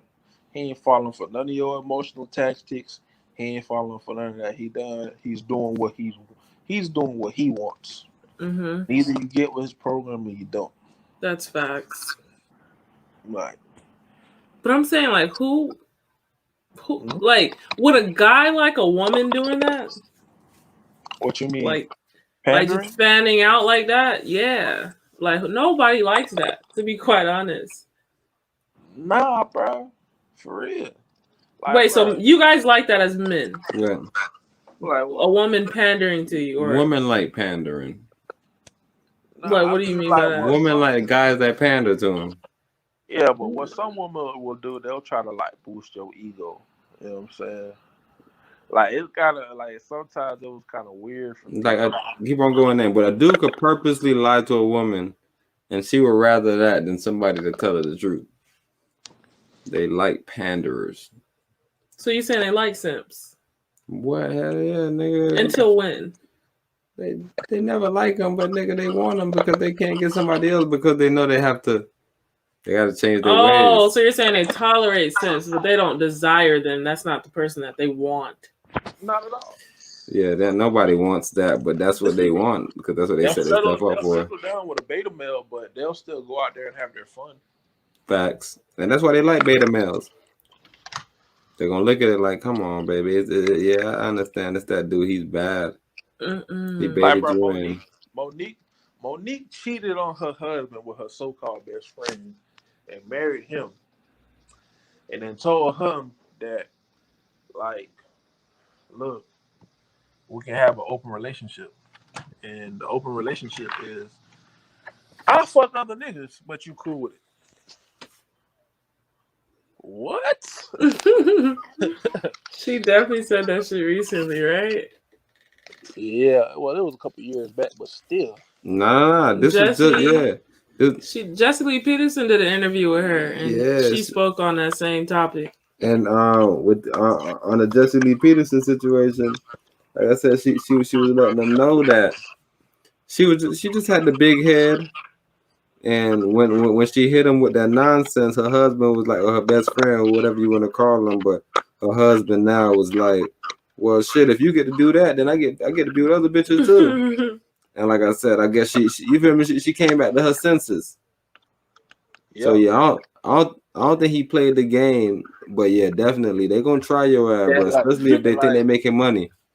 Then, like, you feel me? With her first husband, she was saying that like she called him daddy and all this other shit because like he built her up, he broke her down, like he taught her like, yeah, this is what you do, this how you do it, this is what not what you do. You feel me? He controlled. You can say he controlled the narrative. He didn't fall for her bullshit. But even so, they still ain't work out.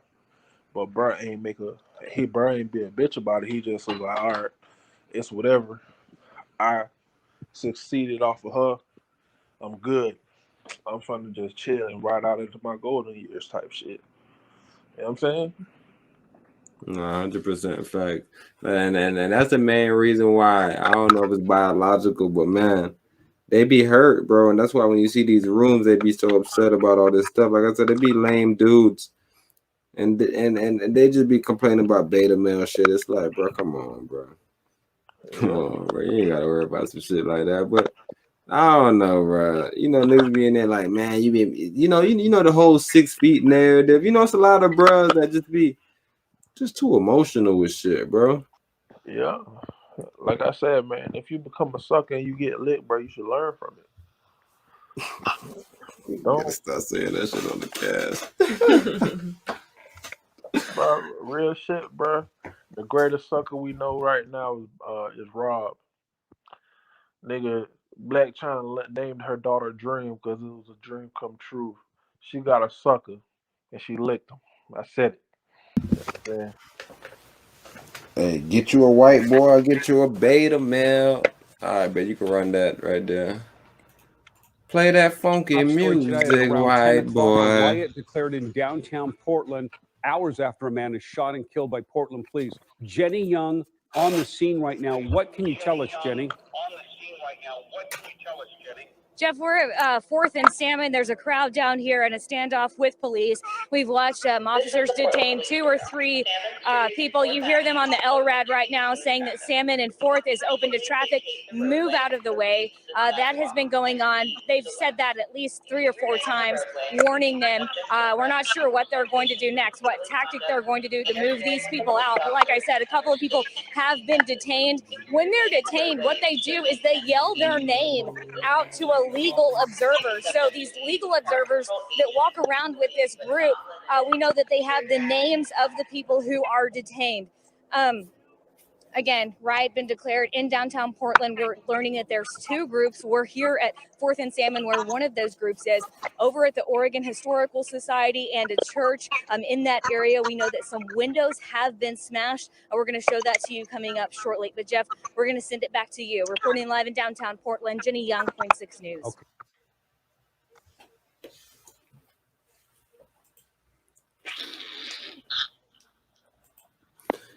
Man, and that's the only reason why I wanted the AO video. Like I ain't wanted that verse, but when I seen you going down like that, that would have been topical because you know AO got the white boy in the beginning. The video been removed probably. Yeah, you got the white boy saying, "We're coming this time. You're gonna try to loot and rob. We're coming." Yo, white boy said, "Nigga, arms up. We're coming." So. I don't know. Black people, be careful, bro. A lot more of y'all got arrested, bro, and damn near killed, bro, than the one person that y'all are protesting. But be careful, bro. First of all, y'all doing some knucklehead shit by being out there, bro. But if you feel like you must be out there, bro, be out there, bro. So we about to end it off with this. Hey, bro. What's up? You about to say something? What do you think about that boy from that one boy from Texas named Charleston White? Charleston be going crazy, man. I fuck with bro based on the shit that I be hearing. He be going kind of extreme and kind of weird with the knowledge sometimes, but yeah, a lot of stuff that I heard from that brothers is some real life shit. What happened? Majority of the shit that I heard from bro is some real life shit. Charleston? Yeah. What's your thoughts on bro? You fucking with him? Like he be telling it like it is though. Yeah, sometimes I feel like he go a little bit extreme with his little nonsense, but like I said, some of that comes in with comedy, and you just it's just Wait, who's Charleston? The brother that was talking about. I don't even know which one I would say that we remember vividly, but That's not the country nigga. That's funny. with a soundboard. Nah, soundboard got a soundboard. He always cracking. He just does real sessions. Minister Jab? Nah. This not one of them, bro. This is like another nigga. We seen him on Say G's. Oh, okay. That guy. Charleston White nigga.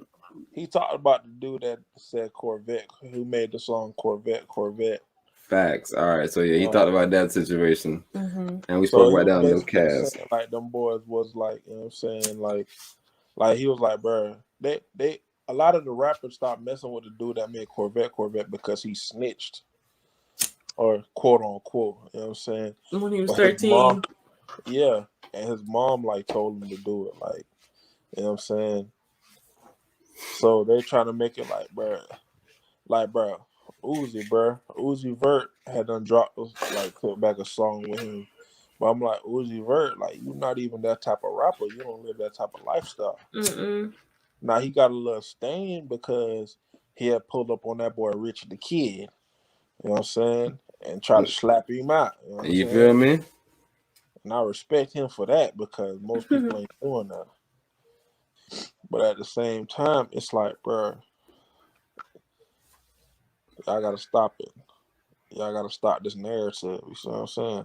All right, now let me play devil's advocate. Remember early in the cast, like I said, this revolution. Early in the cast, we said, bro, prison rules in effect.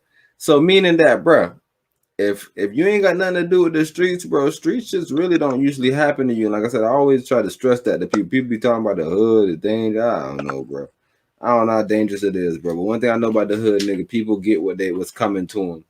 So, like I said, sometimes niggas hate, bro. You just gotta figure out how to navigate that shit. But a lot of time, bro, a lot of time niggas be playing that game, bro. Like, bro, you telling me, like, I understand you was 13 or whatever.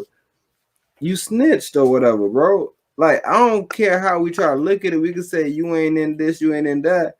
But I heard a couple of your songs. You saying you got the toolie with you and you walking down on this and niggas hating and you feel me? You feel me? So I've heard you speak it, and I remember when me and Scoop was first speaking of it. Scoop was saying, yeah, he don't talk about none of that type of stuff, and he don't.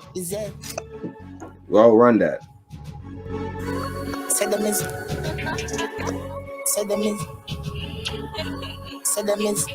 You feel me? And that's all I gotta say to a young brother like that. So them is not. So they walk. Whoa. Hey. Nigga.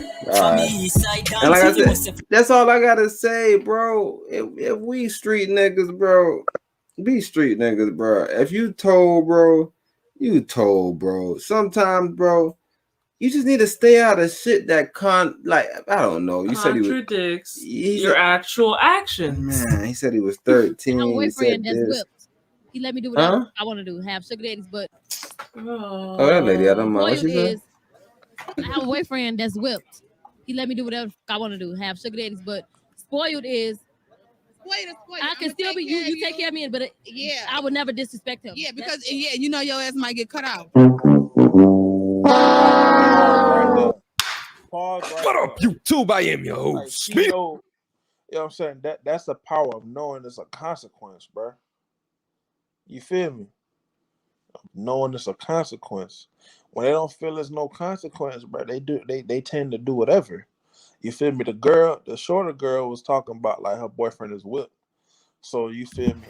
When somebody comes along who's in that better or in that more masculine frame that ain't even playing with her, she gonna be like, wow, like I don't understand, but it's something about this guy that you feel me, like I really like. She gonna move on, bro. I agree with that 100%. But it's still what you're saying. But she's still gonna have her ways that you're gonna have to, you feel me, on some shit where you're gonna have to check and be like, yo, we don't move like that type shit. Bro, it's like, man, it's a female I was dealing with, bro. Like, you feel me? Like every time, like, bro, I feel like, man, I always tell these young cats, bro, it's 2 ways to, you know what I'm saying, to fuck a woman. You already know the first way, but the next way is through her mind. You feel me? Mm-hmm. Like, some women cause confrontation to see what you will do. And if you do it the right way, they'll just be like, oh, wow. Oh, wow. And you got to show them, like, you know what I'm saying? Like, you got to show them, like, you serious about what you're saying. So, yeah, bro. So what you saying? You agreeing with that as a woman? Yeah, I'm just saying you can't. You got to nip it in the butt first quarter, bro. Don't cause any confusion, because if you don't address it and attack it head on, bro, I'm telling you, it's gonna come bite you in the ass later on. All right, nature versus nurture. Why the hell do young men think this is the way to get a woman? Then, if y'all telling me like this don't have no success rate, what, to play around and stuff? To play these little games and be like, yo, man, bro, you talking to bro? Because I seen bro talking to her earlier. We don't listen to our parents when they tell us not to do this stuff in high school, so we play these high school games into adulthood, and it's like, bro, like, this is not life. Like, this is not how you're supposed to treat people. And like, niggas will feed into it. So like, boom, you see her mad. Instead of being like, damn, what's going on? Like, you laugh it off. Like, look at her. She's so cute when she mad. And it's like, nah, bro. Like, why is she mad? Why is she trying to power up on you right now? Like, don't even feed into it. If she's trying to power up on you or quote unquote be mad, you need to separate yourself immediately. Hey, and not feed into the manipulative behavior. And I want you to keep on going then. But I also heard that narrative, and I was like, I don't really know the difference of the narrative, but I was hearing they were saying that they like Spanish girls. Like I said, these are the complaining women, I think. But it was saying they like Spanish girls because Spanish girls are spicy. And I'm like, so like, why don't we like black women? Because black women are technically spicy. Or is it a different thing between spicy and hot? Like what? I don't get. I don't get that science to it. No. Like them boys don't like jerk chicken.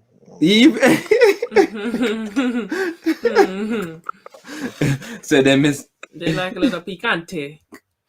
Yo, the man said that Miss Bot them is not, bro. I gotta let you hear the bar. Oh, we already left that John. All right, run that John, because I really want him to hear that motherfucking bar though.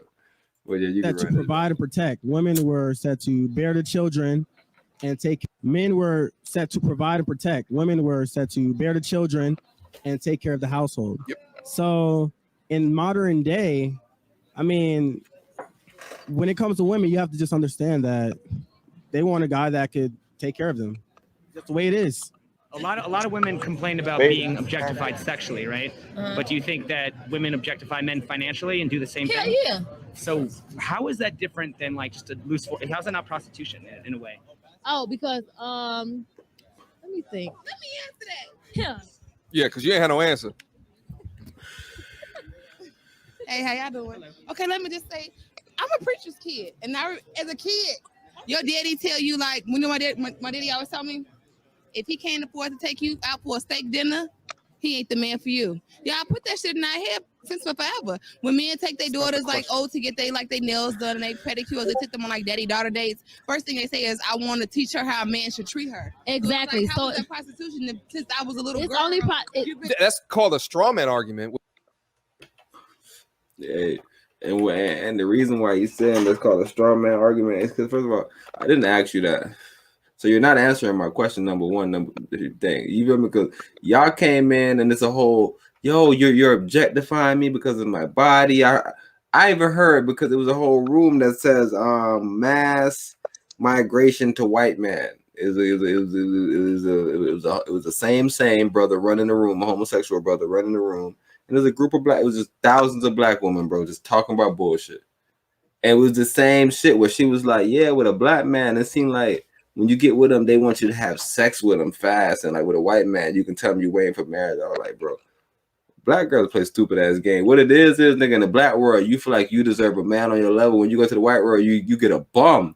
He's okay with waiting, just like a bum ass black nigga okay with waiting. I was about to say, yeah, he's probably okay because he has low testosterone, never played any sports, and doesn't have any desire to actually do that.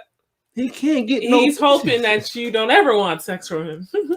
Cause now you might put him on the spot, call these and then you're gonna be like, oh, I want to go back to the black side. So them is bad, but them is not.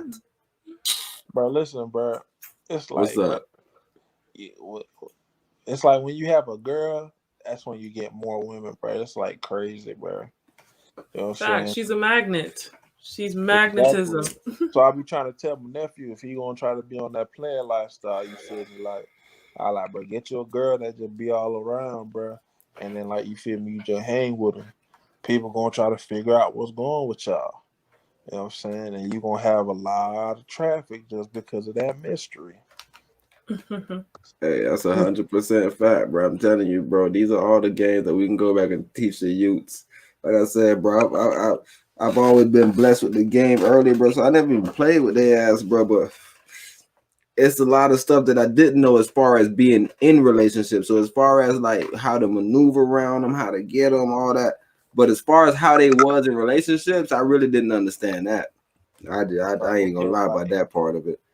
Like, you feel me? Like, okay, like they'll say single moms will teach their sons how to be like simps by teaching them like all the stuff that like they wish a guy did.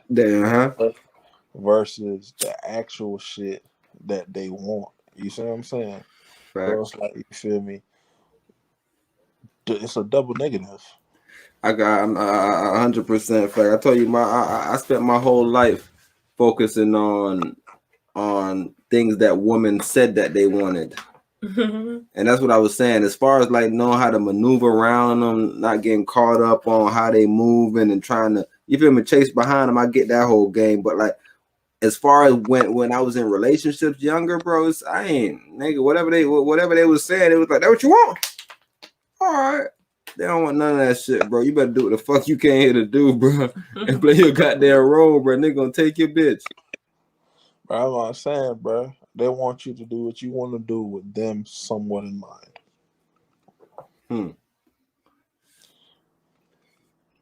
Until they wrong every time that they decide to do something. And that's when you really start to see it. Because every time they want to do something, it's like, all right, we'll go do it. And it's like she didn't think it through. Everything that's coming up is like it's happening to her versus her taking accountability. Like, damn, I did not think this through. It's like, man, why did people doing that to us? It's like, nigga, you scheduled it. I was dating this older woman, and then she had wanted something. She said she was trying. I forgot what she was trying to do, but it didn't work out in her favor. And I was like, she got mad at me and said, "Why didn't you tell me?"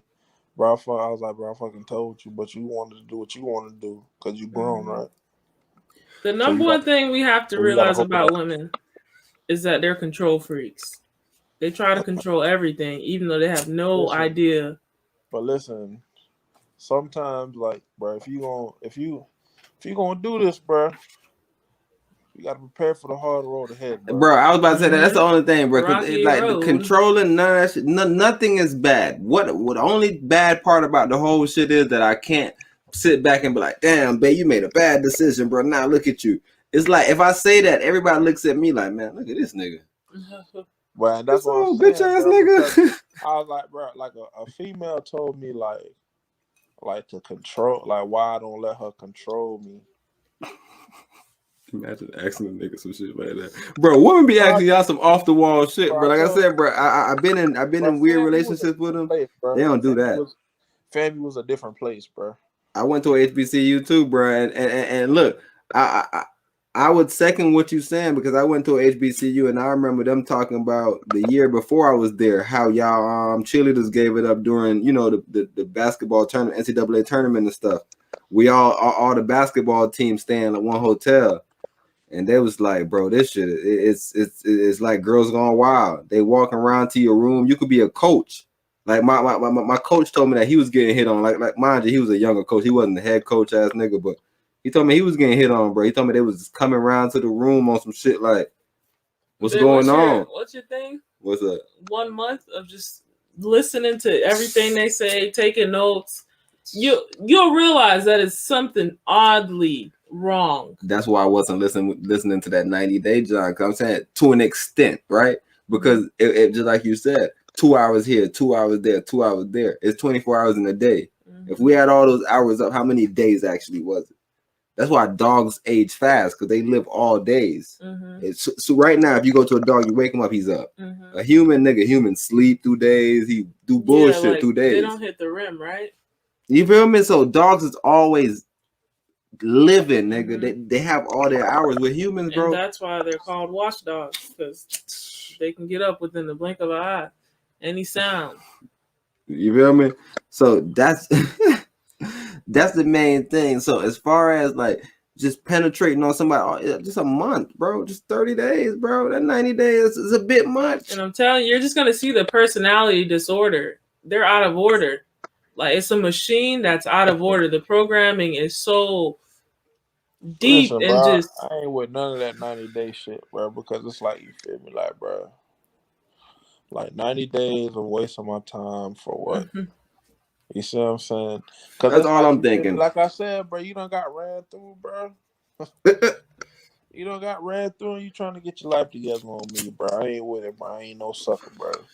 Or like, bro, you could be giving me the 90-day treatment and somebody else could be going on. Somebody else could be going in there. So Chisholm, like who? Like, what's the ideal woman? What does she look like in your reality right now? Because it seems like the only people that would be deemed fit is somebody that you knew in high school, and you know they were fresh out of the womb. You're fresh out of the womb, and y'all get together. Because like your worry and your fear seems to be that all these people are gonna use you as the scapegoat. Like they're trying to use you to, like, once they're done doing all their whole phasing, come to you and expect you to pity them and, you know, be the husband that they've always wanted.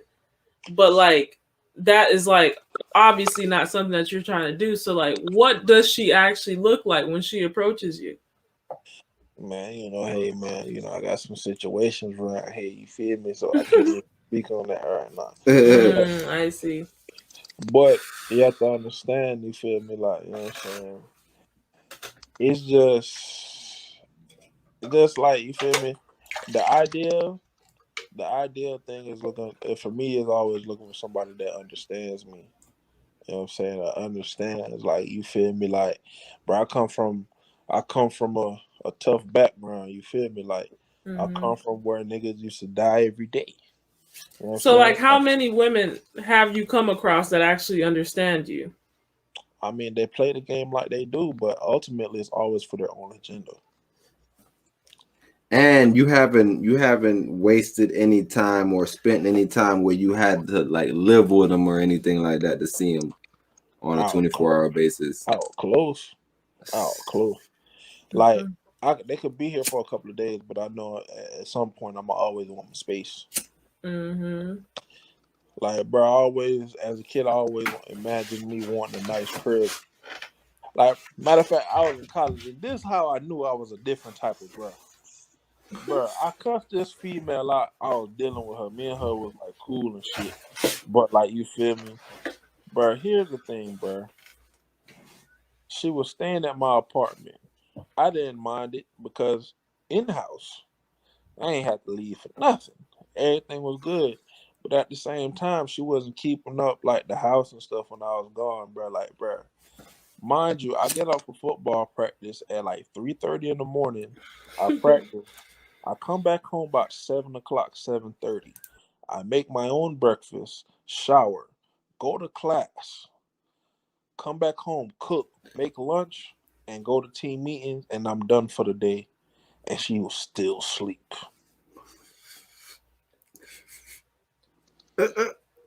Wait, so like, what was her time management? Was she like an athlete? Like, what was she actually doing? She was a regular, you know what I'm saying, regular person, like, but it's just like her. Did she have extracurricular activities at all though? No, like not at all, not at all. Like her. Yeah, that's the thing. Is but you as a man, you have to kind of start asking her and posing her questions like, what you do? You know what I'm saying, like, but it was just like, you feel me, like that right there wasn't it for me, bro. I cussed her out about this shit. Like, bro, what are you doing? I got mad because she was enjoying my space more than I was. You know what I'm saying? Mm-hmm. And that makes sense. That's the nice guy syndrome, bro. I'm telling you, that's why you can't. Nobody. Bro, it was a day. It was a day that she did that. Bruh, it's the same difference, nigga, because it's just upsetting. And I like you saying it's a day, but it had to be like more so where it's like, man, you keep on doing this. Like at first I was like, maybe she chilling today. But like it's how much days had it? You feel me? Like it had to be a couple times. It was like 2 days though. It was like 2 All days. right. It had to be like 2 days. Cause it was just like, you feel me, like, bro. It was just because like I got mad because, like I said, bro, like, you feel me? Bro, I was fortunate enough to, like, my mom told me, bro, don't deal with women that don't help you, like, you know what I'm saying? Like, cooperative women, bro. Like, you feel me? Right. One of the main things, you know what I'm saying, Kevin Samuel say is fit in cooperative women. You know what I'm saying? It makes things easier. You feel me? Mm-hmm. And that's the main thing that I don't understand is, like, when did women become so egotistical where it's like to submit is like a big task for them to cooperate is a big task. Late 70s and early late 70s and early 80s. Because that's when you see the rise of feminism.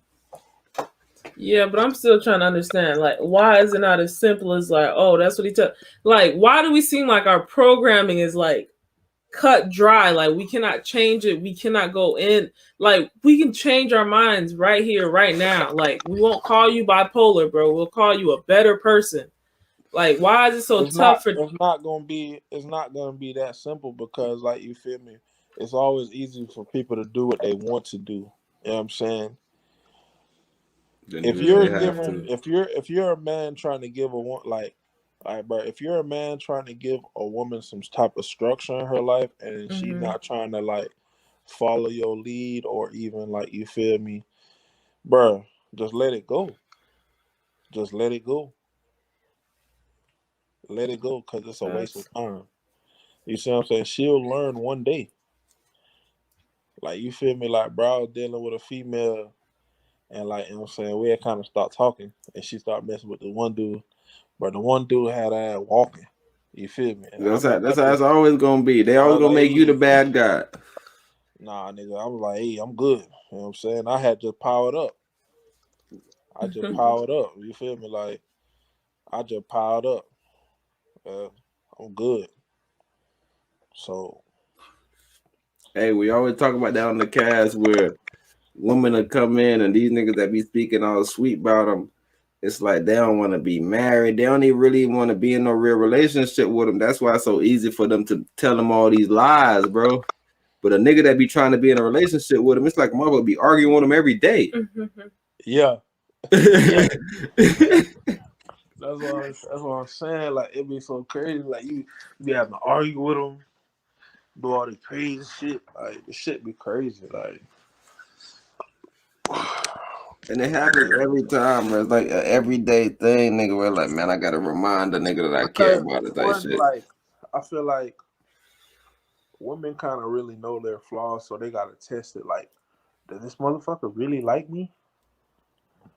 Let me cause some problems to see how much. Like, I want to read this quote really quick, or this poem. I feel like nowadays they teach you that the discipline is not the love. Bro, they call that something. What's the name of that shit that woman always saying, but they always saying that man are manipulative? No, I never heard them say that. No, that's what that one girl was saying that was on here when she was like, they get them young because they want to manipulate them. Nah, I'm talking about Ashley. What was she saying?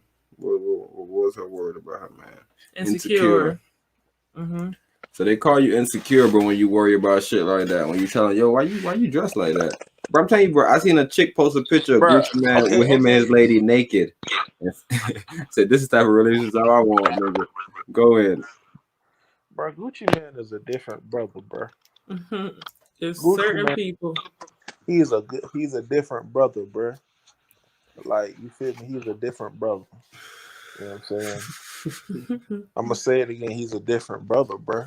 I want to read this quote really quick for you because I feel like you're getting tricked out of your spot. So I'm gonna read it to you and you tell me if you agree. People are often unreasonable, illogical, and self-centered. Forgive them anyway. If you are kind, people may accuse you of selfish, ulterior motives. Be kind anyway. If you are successful, you will win some false friends and some true enemies. Succeed anyway. If you are honest and frank, people may cheat you. Be honest and frank anyway. When you spend years building, someone could destroy overnight. Build anyway. If you find serenity and happiness, they may be jealous. Be happy anyway.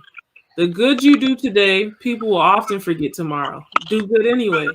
Give the world the best you have, and it may never be enough. Give the world the best you got anyway.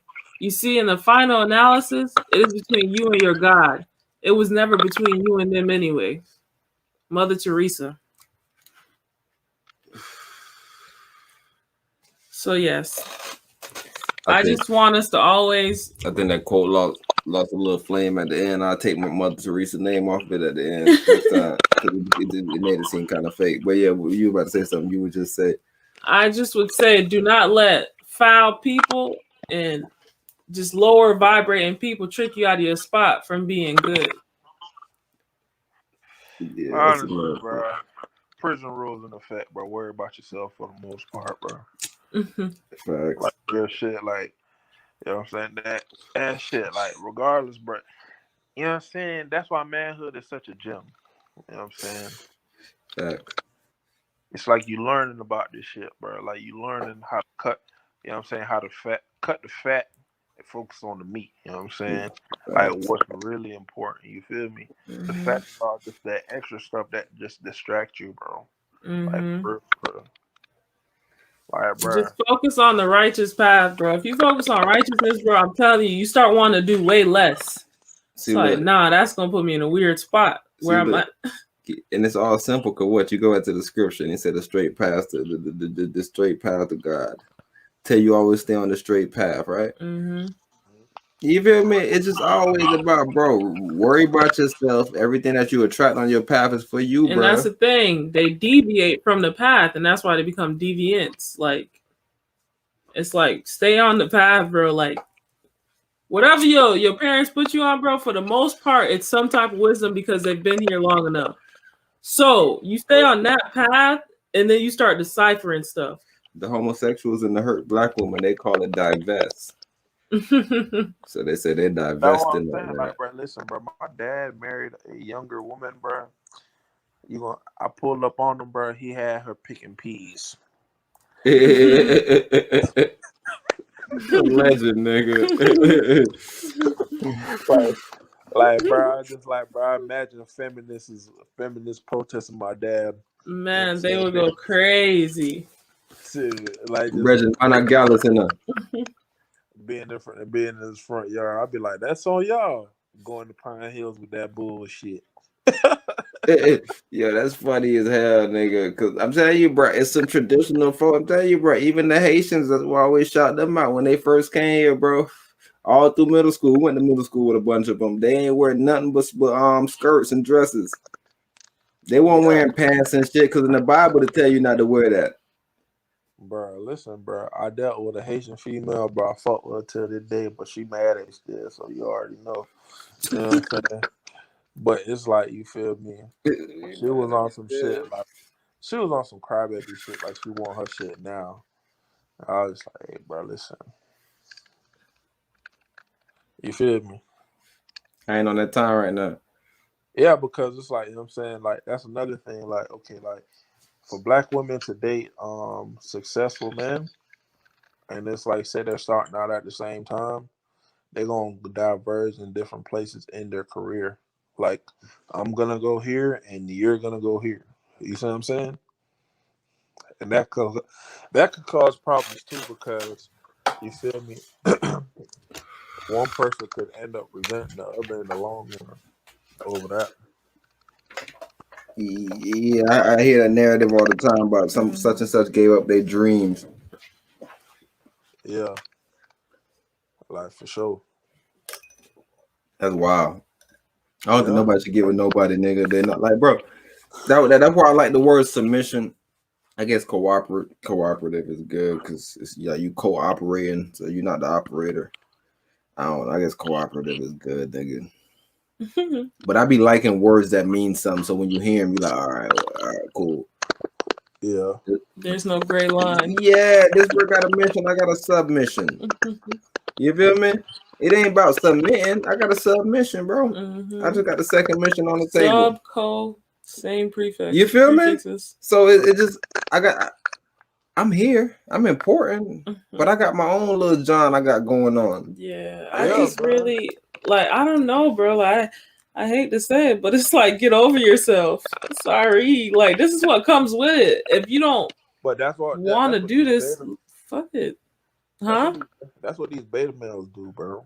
And that's the problem with when I hear people saying, "Yo, don't worry about them, bro. They hurt. We need to help them." It's like, no, not me. That's what I'm saying. Everybody else needed help. It was Malcolm X and it was MLK, bro. That's all I'm gonna say, bro. So why are you over there helping peacefully, nigga, and you allowing them to throw dirt on you and throw shit all over you? I'm gonna throw shit back at them, bro. That's exactly. Bro, they hate you the same, bro. Listen, bro. They gonna hate you the same way. I'll be good because I defended myself. Nigga, that's all I care about, nigga. I knocked a couple bitches. Yeah, we Babe, what was that? Oh, how can I help you? She had him throwing bullets at her and stuff, putting blood on her. You seen that movie? Nah, but I'm gonna look it up though. Yeah, I think it's starring Lakeith Stanfield. Yeah. Yeah, and like towards the end of the movie, it's a scene where this girl is doing an art show, and it's the weirdest thing ever, bro. But she has people putting paint on her, just brutalizing her, and she's saying like it's a form of art. Yeah, she was doing like a little feminist dialogue or something. I can't remember. She was doing a weird feminist diatribe in there, and I was like, oh, look at her. And this is what Tessa Thompson stand on for the most part. But shout out though for doing her thing. That's the thing. That movie was man, bro. Odd. It was an odd black movie. Black people, bro. We got to get to the sci-fi space, bro. We making these white ass movies, bro. Man, we making the corniest of movies. Like, bro, they got that shit called Them, bro, and I'm like, bro, it's cool, but like, you feel me? I'm tired of these narratives, man. Like, bro, man, throw this shit away. It's like. It's like they don't have the budget for nothing but the old fucking outfits and old cars that they got sitting at the Hollywood stages and stuff. It's like, bro, y'all ain't got no CGI, no special effects. Probably is CGI, but I'm saying the narrative that, like, you know what I'm saying, is black people, the scariness got to deal with some type of racism and other shit. So what you saying? They didn't end up killing them in that movie because we had to stop watching after episode 1. I heard a brother say the nerves bad. I'm just like, yo, this movie is stupid. I need action. I need somebody killing somebody. I need somebody sliding through the door. I need a white. I need Susie getting punched. In the Them movie, right? Or Them. Yeah. All right, so it's a movie. The TV show. Yeah, but it's just like, man, I don't know, bro. Like that shit just. You feel me? Because I'm like, when I was a kid, bro, I used to wonder, like, all these futuristic shows, bro, I only see, like, 1 or 2 black people, bro. What the fuck the rest of the niggas at, bro? That would wake up too many people if they started putting us in them galactic type movies or anything metaphysical. Hey, you know what they do? They do put us in it though. They make purple characters and all these weird color characters, green characters. They say Hollywood knows the truth. They know all the truth. And they just joke in our face openly about it. It's like a debauchery. It's like a 20-minute segment of, like, you know what I'm saying, them like proving this stuff. It was a picture, it was like Family Guy is very, you know what I'm saying, out there. And it was like they had Cleveland, and then like there was like, you remember Jesus from the Last Supper? The fake Jesus, yeah. I remember. Peter was Jesus and shit, and he was like, "One of you will betray me," and then like, bro, they had Cleveland as Judas, and he was like, "Bro, what the fuck, bro? What the fuck?" He was like, "Oh, this is some bullshit. I'm the only one the real color we supposed to be anyway." Huh? Cleveland fucked around and said that.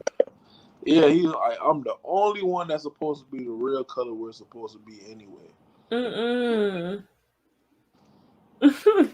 Yo, like I said, bro, Family Guy is legendary because look, Family, like I said, everything come from the Bible. So like I always go back and just throw out some little shit that I seen from the book. But it was an episode of Family Guy where death came to kill my boy Peter. Peter ass wipe, so he playful. He running around death, circling death. You hear him playing with death fuck around and trip and break his ankle. So death is sitting on Peter couch, nigga. And for the next 2 weeks, 3 weeks, niggas is going crazy, jumping out of planes. This was the episode that Peter fought that bird nigga for like 3 hours. He fought because nobody can die because death is injured. The Most High said there's gonna come a time that you're gonna want to take your own life and you can't. You're gonna go through he said man are gonna go through the labor pains of woman, basically. Like that's the type of pain we're gonna go through. And we're not gonna be able to die. Like even in the Scorpion's Revenge movie, when the breast stabbed him, it was like, you can't die. These are our concepts that they get from ancient teachings, where they said that they're gonna put you in some purgatory type system where you just there. You feel me? You're not dead, but you're not alive. So I can kill you all day, but you're right here. So you still feel pain. And it's like, bro, when they put that in the episode, me as a jit, I'm looking at it like, this shit funny as fuck. But when you read the scriptures and you say, oh shit, death is a person, death has a job to do. Death actually balances the world. Like I said, people was doing shit that made no sense. People were shooting each other, just stupid shit. Because nothing meant anything no more. And that's what I'm saying. That's the time we're in right now, where you can tell somebody some facts and they're like, nah, I got a different little perspective on it. But it's like, nah, but it don't mean that. You feel me? So, and that's kind of what they was proving in a sense, like, bro, nigga, it's gonna come that time, bro, like this same time that we in, bro, where it's madness, bro, and you're not gonna be able to explain anything.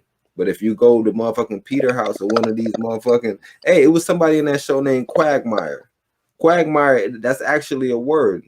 A nigga be like, man, that was a quagmire.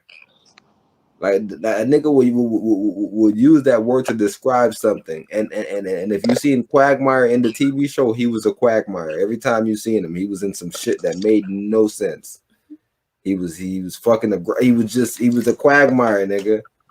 Man, can you Google quagmire if you know, I don't know biblical definition, but I just want niggas to understand what the hell these people were showing us. Shows aren't just shows. Like even on the Cleveland show, bro, his son was a fat lame fuck. He wasn't around. His mom raised the son. You feel me? He you know. The Cleveland show. Hold on, what you talking about? Arnold Schwarzenegger. Family Guy. Arnold Schwarzenegger, bro. Arnold Schwarzenegger Schwarzenegger had 2 sons. One was raised with his mom and was a fat, out-of-state son of a bitch. The other one was like in shape, healthy, had a good career going for himself, and was very outgoing. I'm telling you, bro. You know, bro. one kind of resents the other. You know what I'm saying? For what? You feel me? Because he did some structure. He has some structure. You know what I'm saying? It's crazy. Man, my boy Lito told a story about nigga him and his cousin nigga being like they was close as fuck, but like his cousin had his dad and his mom at home. And my boy Lito, he was saying he ain't have nothing going. Quagmire is a bog. Can you what is that? An area of murky or boggy ground whose surface yields under the tread a bog, a situation from which extraction is very difficult. Anything soft or flabby. So that's the one that I really want. And then if you go into the word extraction, it'd even be better. But right there is what I was really talking about. Look, boggy area. Look, to free or release. Look right here, an area. Look. Of mirry or boggy ground whose surface yields under the come on, bro. I'm telling you, if y'all go watch Quagmire, you be like, bro, this brother was out of his mind. Nothing about him made sense. He was a bog. Giggity. Y'all say giggity, bro. That's this shit, bro. He's a giggity man, bro. Let me see if he's a giggity man, bro. But let my boy Mario get off of here after this giggity man, bro. My bad, Queen. Look at me trying to double down. You can hear it. Nah. Let's face it, if you met Glenn Quagmire in real life, the guy would be known as the creep of the neighborhood. Screw you! Likely sentenced to multiple years in jail, and not the type of person anyone would want to associate with. But on Family Guy, his predatory nature, addiction to lovemaking above and under the sheets, and twisted ways are all played off for laughs. But has the Family Guy mainstay pushed things too far over the years? Absolutely. And now it's time to pull them all together in a compilation that will probably have you wanting a shower by the time it's over. Giggity, giggity, goo! Giggity, giggity, goo! Guy, they put the actress through the ringer, making fun of her MTV personality, her show The Hills, and her life as a reality star celebrity. Then, the show took things one step further by having her in a scene with Quagmire. When her chair is a little uncomfortable, the show cuts to a wide view and reveals Quagmire in some sort of crazy circus-like act. Wonder how long she was sitting before she finally noticed. When Brian and Quagmire both joined The Bachelorette, we wondered who would come off worse on the show. Actually, no we didn't. We knew it would be Quagmire, hands down. And he proved us right. Not only did he slip a pill in the drink of The Bachelorette, but he began dragging her body back to his room, all in front of the reality TV cameras. He dropped the body and tried to cover his act. He still tried to get on the action a little by stealing her flip-flop and getting a good whiff of it in his room. It's a real deal Sandra Bland clip, but yeah, this shit right here was hilarious because when they caught him, like he had a funniest man, bro. That's why every time when I listen to that white boy that proved me wrong, white boy Steven Crowder, it's so funny. I'm like, bro, this brother sound just like, bro. You ever heard that Steven Crowder dude talk, Chisholm? Bro, he sounded exactly like motherfucking Brian. I don't want to say Brian, more so Stewie, bro. You know how Stewie used to do that little fast talking rant and shit? Bro, I'm telling you, Crowder bro, definitely does that. That white boy be fucking. I don't know if he did the voice. Maybe if I Googled it, he has a show called Louder with Crowder. I think you should definitely check him out. But he always goes on college campuses and he'll be like, Trump isn't racist, prove me wrong, or like just some type of shock jock statement that he wants people to like, prove him wrong on. He called like unpopular opinion type, bro. He just caused a natural controversy because it's like, okay, like you feel me? Most people don't even do research into an idea. You see what I'm saying? I'm telling you that why he be making them look stupid. It was even another bro, Peter Schiff. He went around and he was because he's a 1 percenter.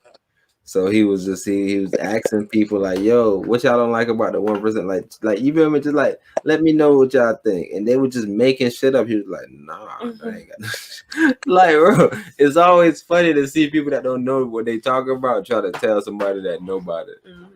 It's cool. You can fool some of the people some of the time, but you can't fool all the people all the time, bro. Just like, okay, like all them white people that was getting mad. Like, bro, the white man from the video earlier with the military, you know what I'm saying? He probably was one of them niggas that was getting mad at Kaepernick for kneeling. So he thus proves Kaepernick's point, and he was saying that him kneeling to the national anthem was disrespectful. Him doing that to a veteran was what? Disrespectful. Bro, I'm telling you, and like I said, the only thing that I said was I don't like people that throw a rock and hide their hands. So like if we all playing football, bro, like I feel like Kaepernick was the Derrick Jackson of the league. I feel like football players look at Kaepernick like Derrick Jackson. Yeah. Because he kind of sold them out and put them in like an odd position to where now they got to protest. And like if they're not protesting, we kind of looking at them like, man, bro, you ain't kneeling. Why you ain't doing that? Come on, bro. You ain't kneel, bro.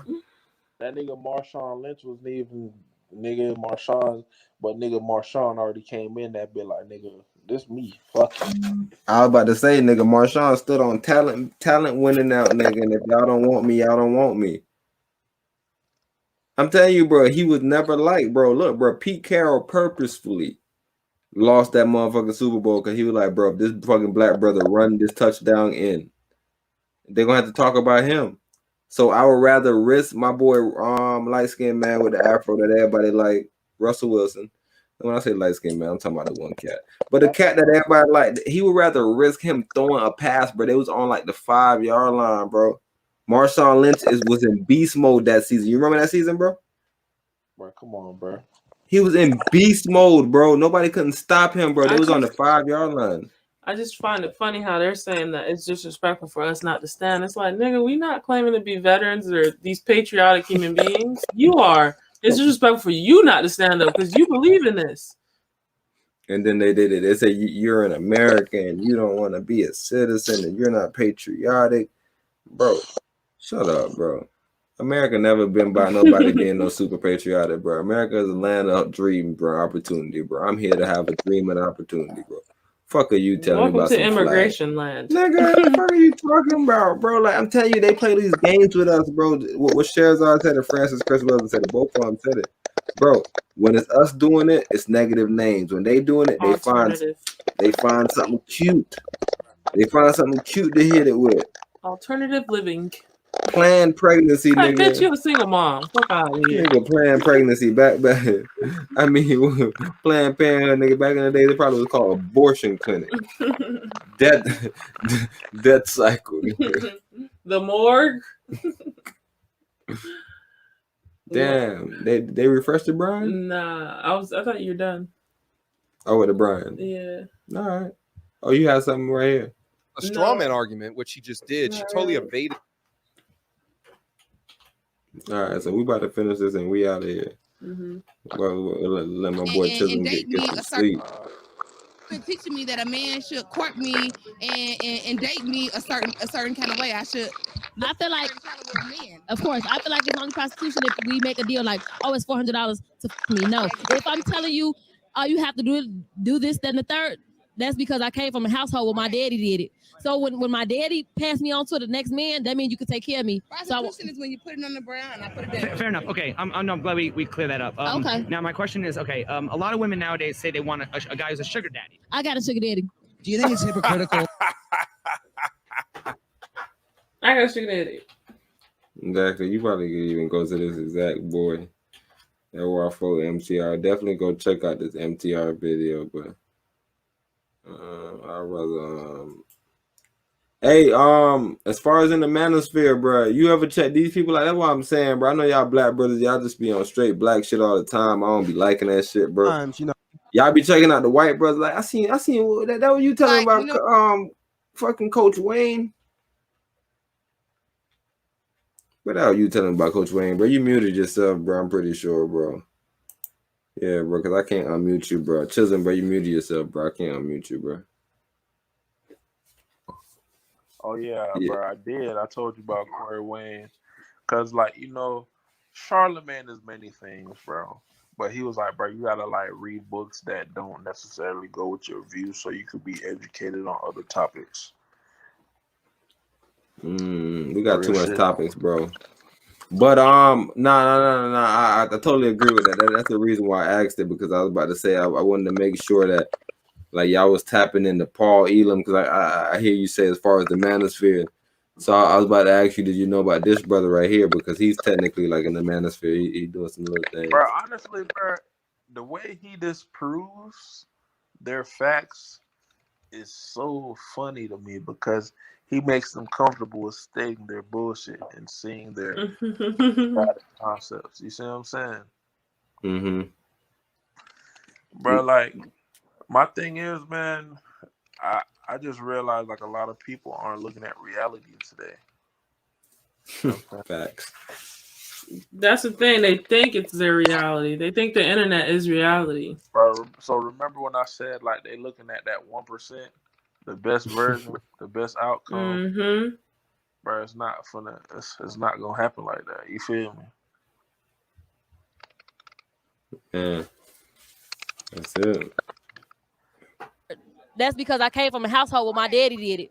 So when my daddy passed me on to the next man, that means you can take care of me. Prostitution is when you put it on the ground and I put it down. Fair enough. Okay, I'm glad we clear that up. Okay. Now my question is, okay, a lot of women nowadays say they want a guy who's a sugar daddy. I got a sugar daddy. Do you think it's hypocritical for parents to advise their sons to avoid gold diggers, but advise their daughters to find a man who will know how to take care of them? Do you think that's fair advice? Should be independent, whether it's a female or a boy, a daughter or a son. You should teach your kids how to be independent. For the women who say, like, you know, I'm a strong, independent woman, right? If women are so strong and independent, why does the pressure of marriage and commitment typically come from women? Because it's all a facade. It's not real. I mean, look, you can sit there and act like you're the most confident, independent person in the world, but if your parents are still picking up your tab for college, your apartment, your car payment, your insurance, are you really an independent, strong woman? Probably not. So, in your opinion, what is the difference between a man who spoils his woman and a man who's whipped?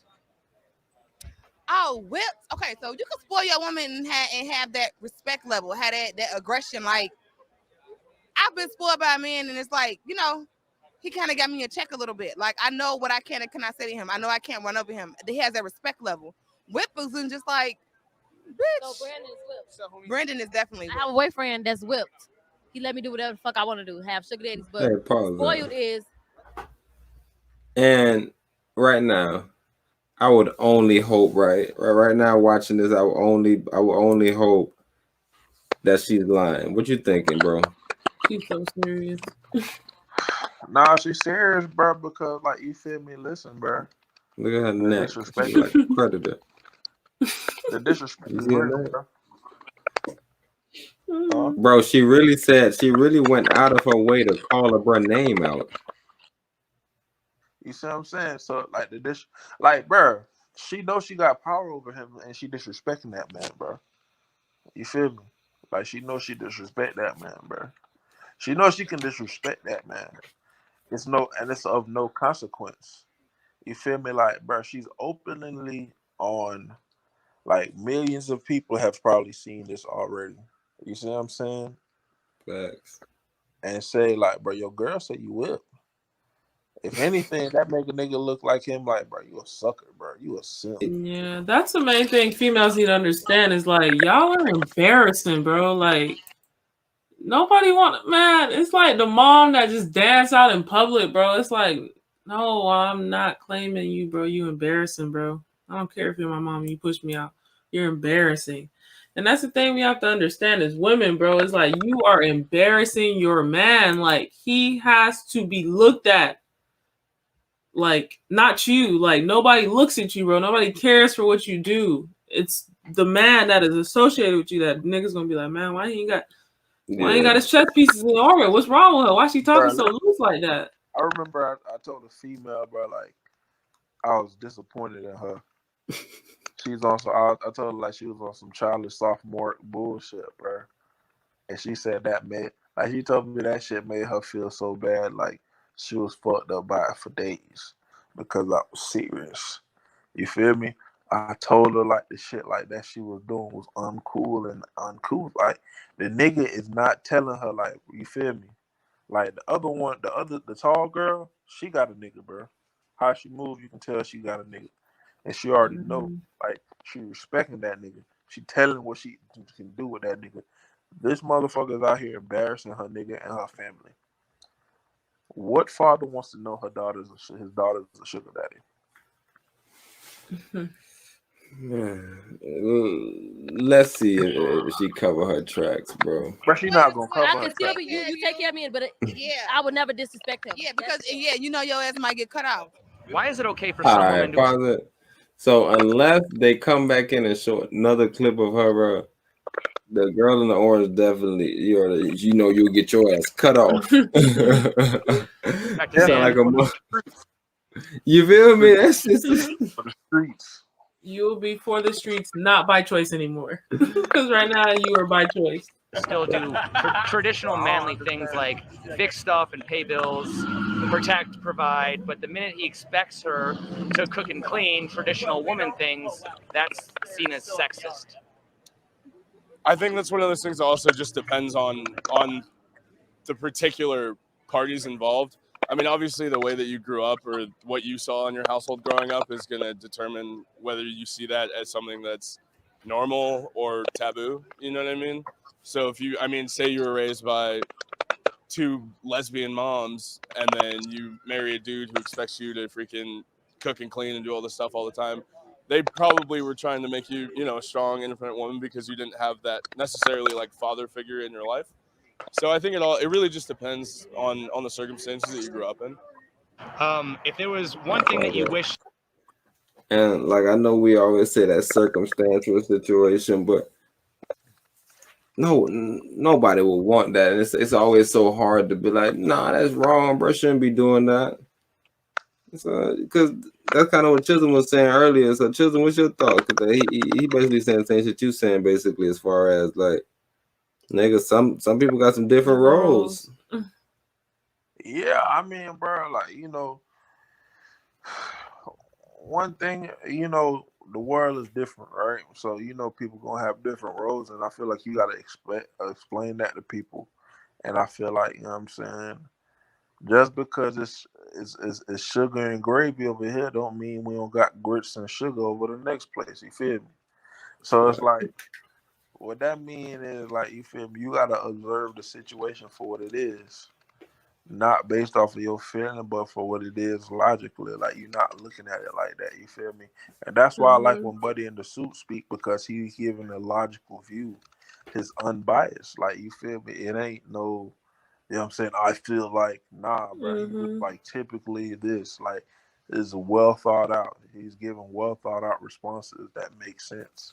Yeah, definitely. He's not coming from one side trying to just prove a point. So the thing is like, if a woman is working, like, are you saying like you still expect her to cook and clean? Bro, you gotta understand, two hands is better than one. You know what I'm saying? Like, listen, like I had like in college, you know, I was a lot of things. I had like a girlfriend like that was like, she was like my real deal girlfriend, and I had my other little, you feel me? But the thing about it is, she was working, you know what I'm saying, and I wasn't. NCAA violations and shit, but I still had money. But she was working and stuff and working. I hate that D1 fucking rule, bro. Some pussy nigga shit. They don't want them boys to get paid. Facts.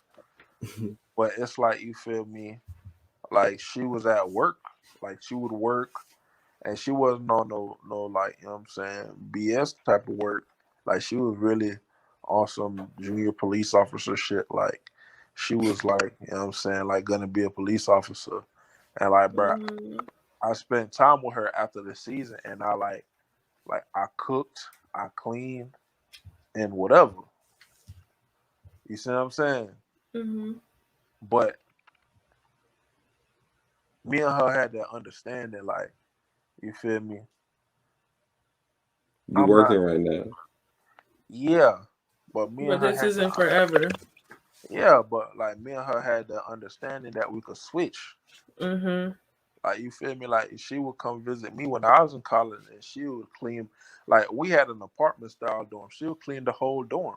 She would wash my clothes, and when I came, like, she would. And then, like, when the game was over, I had meals already made, and then she would have like make me meals for like a week.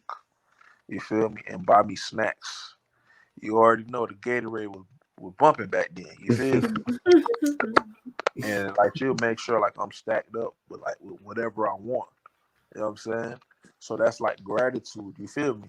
Like, we had an understanding in that role. You feel me? No, that makes sense. That's how simple it is.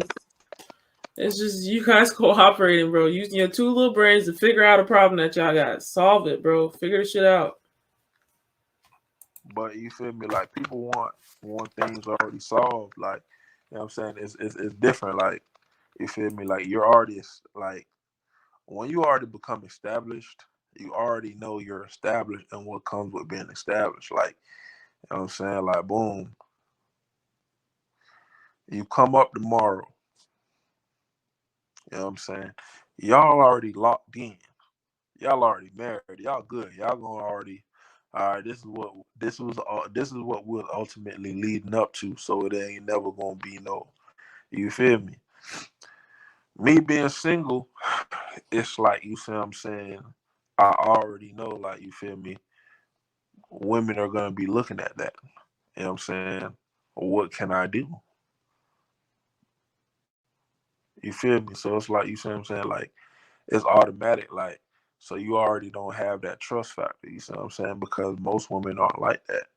So it's like, you feel me? Like I said, you get burned one time, bro, you're going to be looking at that shit. You're going to be looking for that shit. It's going to be always an indicator. So you're more likely to take your take your time on certain shit. You feel me? No, that's all facts. And on the circumstances that you grew up in. If there was one thing that you wish more women understood about men, what would that be?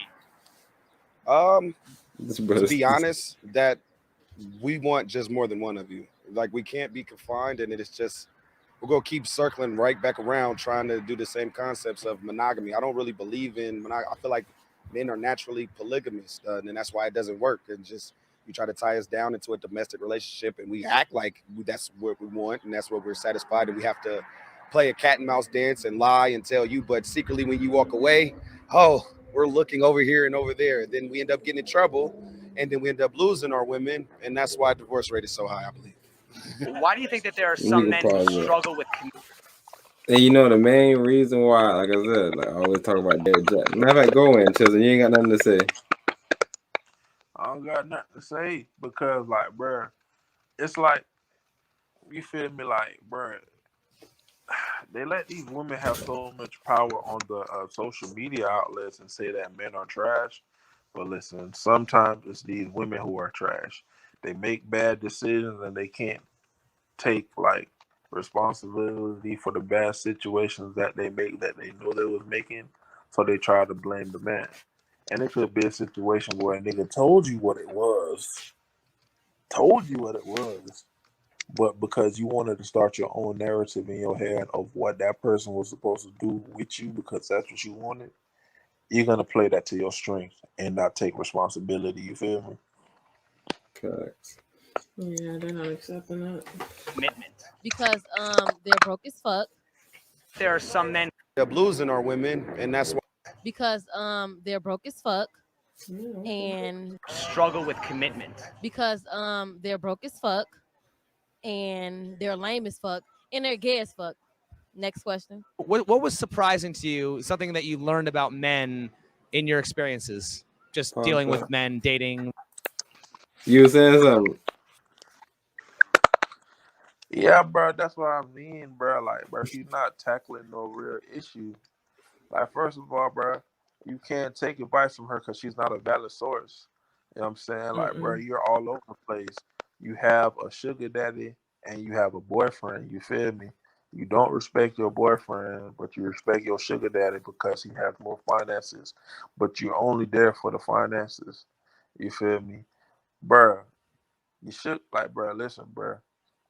Your sugar daddy gonna want some sugar at some time and point, bro.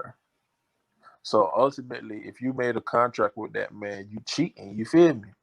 Cause you fucking with another nigga. You know what I'm saying? But at the same time, you have a sugar daddy. That nigga is taking care of you. So who is broke, bruh? It's been a generation of women that's saying "No Scrubs" by TLC, and they was the niggas that motherfucking broke. Bro, listen, bro. I only rode with my homeboy because it was economically friendly because we was going the same place. Nigga, I drove my car last time. You know what I'm saying? He gonna drive this time. Shit, is my car. I just don't feel like driving. I was already drunk. I'm under the influence. He the designated driver. Bro, like automatically, like they're trying to say that you can't provide because you're broke. Like they're trying to discredit you. You can't provide because you're broke. You know what I'm saying? You're lame. You don't attract her. You want to attract somebody else. You know what I'm saying? And it's like, you feel me? That's Yo, like, hey, but look, but you gotta think about the two-party side, because she's saying this because a quote unquote cool broke nigga, you feel me, fucked up. Because I'm telling you, if the lame nigga is also the broke nigga, who is the billionaire nigga that sits behind the computer all day that don't really even interact with women? Who is he? Is he the new cool guy? no, not at all. You feel me? So exactly, when you hearing this nigga, you see where it come from. And then, like, the last part, she said the motherfucker gay. So anything like that doesn't align with their preference for you, with them not controlling you, with them not having the upper hand on you, they're going to challenge your masculinity. And I was about to say, no, keep on going in. First of all, bro, it's some women, like, remember at the beginning of the video, he was like, you know what I'm saying, that women are the ones who stress monogamy. You feel me? But, like, you gotta understand, imagine if you're dealing with 5 females, and these 5 females are doing everything that you need for you to be sane, but you want to fuck with one, and the one is not doing what the 5 was doing, or it's like she can't compare. You feel me? You done played yourself, bro. You done gave up 5 of your key plays, 5 of your holes. You know what I'm saying? For one that's not even doing what the fuck you need her to do. That's a bad deal. That's a bad buy. It's not economics. You done traded all your Bitcoin to get some Dogecoin to get a come up.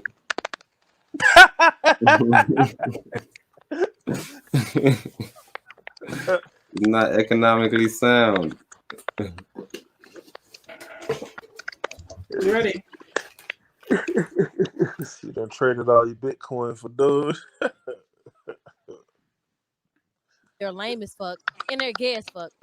Next question. What was surprising to you? Something that you learned about men in your experiences, just dealing with men, dating, relationships. No such thing as a loyal man.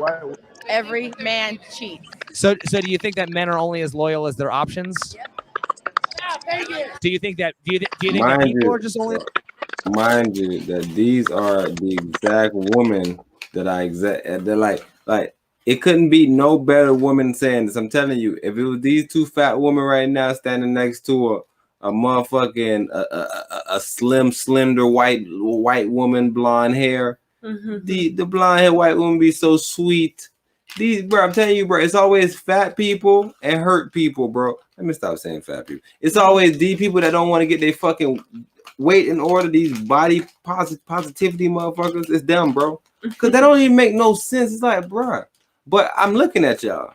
I don't know what white guy. Definitely exercise his options. Come on, bro. That white girl, you fat. Nobody not exercising no options. As well as their options, including women as well. Yep. I think so too, yeah. Men are biologically disgusting and they're biologically liars. It takes the right woman to come into their life and mold their bitch ass. Oh no, even when the right woman comes in their life, they still cheat. Even when a what? Man, I can't listen to this. She said, even when the right woman comes into their life, they still cheat. Like, you done What you told saying, on Chisholm? yourself. Like, she's not a valid source. She done told on herself to the point that, like, you feel me? She's irreputable, bro. Like, bro, you don't know. You can't talk about loyalty because, like, bro, you don't know who you want to be with, bro. You know what I'm saying? You got a boyfriend and you got a sugar daddy, bro. Who else you got, bro? Like, bro, you talking about loyalty is like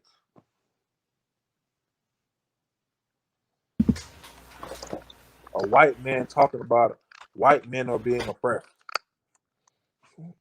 It don't make sense. It don't make sense. Like, come on, bro. Like, she crazy. That is a sick individual. Yo, I'm just trying to speak about the backwardness of the loyalty. She said loyalty, but mind you, just like you said, she just said that she had a dude that she quote unquote called whipped. Only way you become whipped is if you're overly loyal. So I don't get that narrative. The one that she wanted wasn't loyal.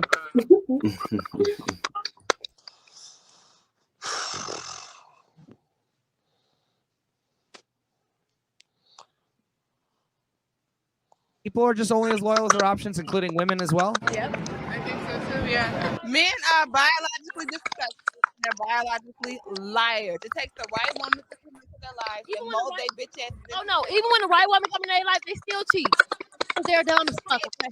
They know they about to lose that one. They want to crash shit. All right, Don't crash do you now, think? bitch Okay, ass. tell me this. Do you think you were talking about cheating, right? When somebody cheats on their lover, right? Do you typically blame the one who cheats or the one who drove the other one to cheat? At the same time, it takes two. You feel me? So you obviously doing something that made me cheat. I ain't gonna cheat with the bottom of the barrel. I'm gonna cheat on somebody that's better than you. Why didn't you just leave? Nobody can make you cheat. You right. Who do you think kind of sets the rules in relationships? You know, the boundaries. It depends on the kind of relationship. Do you think it's true that the one who loves the other one less is the one who has the control in a relationship? Of course. It takes two. You feel me? So you obviously doing something that made me cheat. I ain't gonna cheat with the bottom of the barrel. I'm gonna cheat on somebody that's better than you. Why didn't you just leave? Nobody can make you cheat. You right. Who do you think kind of sets the rules in relationships? She literally said, "You're right," and didn't have no remorse, no nothing. She didn't double think. It wasn't like, shit, that makes sense. I didn't even think about it like that. She was just like, "You right, yeah." But like I said, these are YouTube videos, so we're not sure how he cut it or what. But man, how can you say so much stupid shit, bro? Cause, bro, there ain't nobody out there smacking. Oh, the boundaries. It depends on the kind of relationship. Do you think it's true that the one who loves the other one less is the one who has the control in a relationship? I never thought about that. I don't think so, but sometimes kinda. Sometimes kind of? Okay. Yeah. But like toxic, but What are the characteristics of a toxic person? ooh, someone who makes you feel guilty or bad about things that you shouldn't feel bad about. A lot of guys are just more thirstier than females are. Females will rather seek out their options, and they have a lot of options. So they piggyback off of different guys. It's just the truth, man. I've seen it myself. Okay. And doesn't having more options in dating give women the privilege of being more picky? Hell, half the time they don't even have to be picky. But the options give them an opportunity to see exactly what they want and to fill their needs at that time. So if they have more options, they're able to fulfill their needs a lot faster. Do you think women are biologically driven to seek out the highest value man they can attract, specifically the best protector and provider? Yes. So that's biological, that's in their DNA, right? Right. That's every woman is like that. Every woman, it's in their DNA. Every woman wants the best option she could possibly find.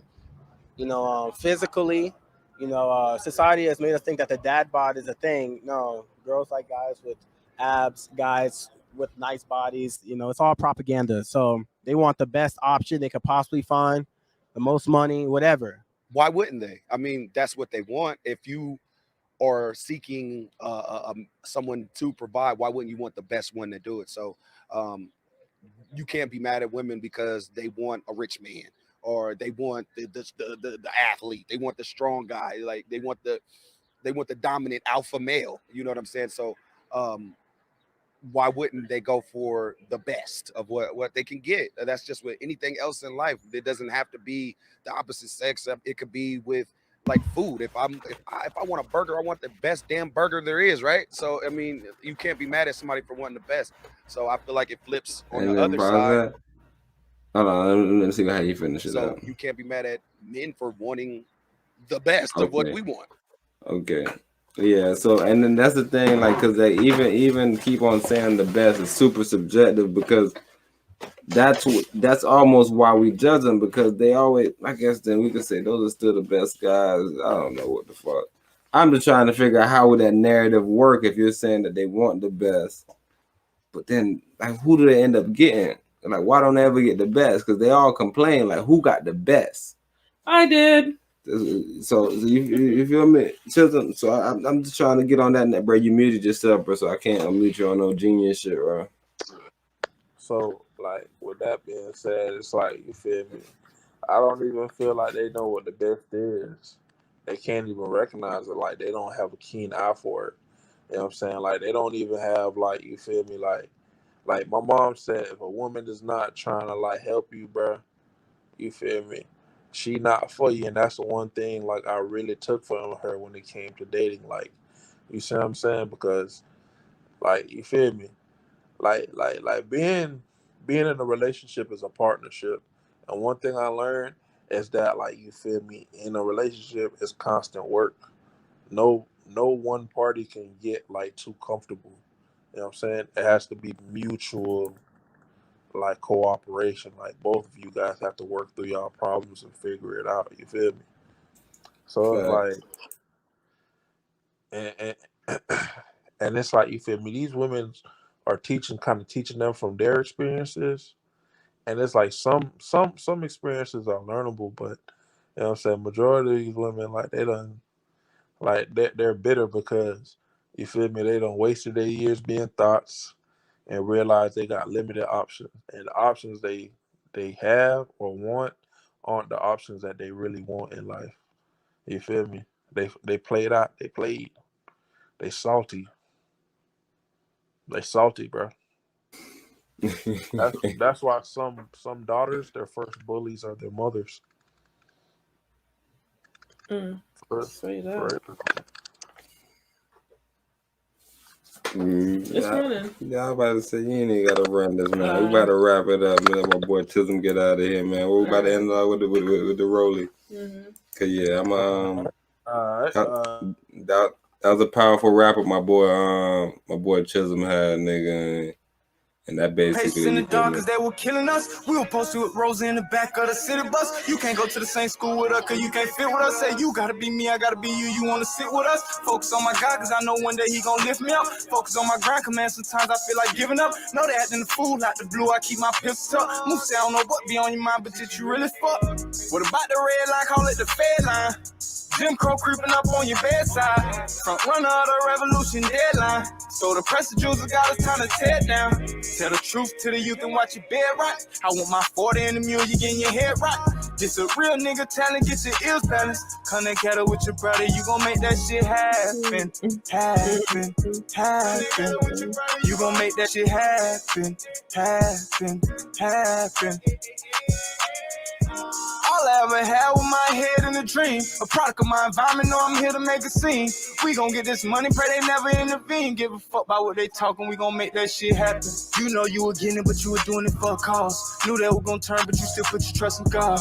You can never learn nothing beneficial from a servant. Trick the king out of throne and turn the king to a servant. Oh Lord, they keep coming in the skies. Say they were here to help, but it's so side. Filling up their cup while they were feeding us these lies. Supposed to generate good health for the people out here.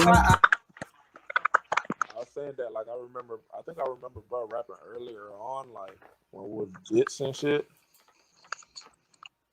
And it's like, he was whack back then. Hey, bro. At least you keeping the thou wow. Keeping it 1,000. You know what I'm saying? Like, hey, this shit, like, yeah. You hear the growth though, that big go hard. Yeah, like this shit, like, yeah. Yeah, nigga, I'm telling you, bro, that's the exact reaction I wanted, bro. Because, like I said, the exact same shit you saying is the exact same shit I told him. I was like, bro, I remember that shit. Like, and like I said, it wasn't that bad. It was in high school, but it wasn't jamming. What you saying? Like that boy Fat Dollars, bro. Like, I remember listening to his old shit when I was like a sophomore in college, and I was like, bro, that's Fat, bro. For real. And then, like, now, like, I like it because he's himself, bro. Haitian as fuck, bro. Man, bro, we had Fed on the interview, man, bro. On No face, no case, Godcast, bro. Yeah, if you go to Black Privilege, we did an interview with him recently. Hey, and I was telling the exact same shit you saying. I was like, bro, I can tell you found your style. Like it's just, like this is your shit. I'm telling you, bro, that's the best shit with anything. They ain't about trying to be like this nigga, trying to be nigga. It's like who the fuck are you? Yeah, it's like once you get in that shit, nigga, you sound normal, bitch. Bro, and then like, bro, when I be home, bro, I just ride through Hiawassee Powers and all that, bro. Still see all them boys posted, Nigga, the block still the same, nigga. Nothing changed, bro. Everybody gotta get out and spread their wings so niggas, you feel me, come back, nigga, and plant some goddamn seeds and shit.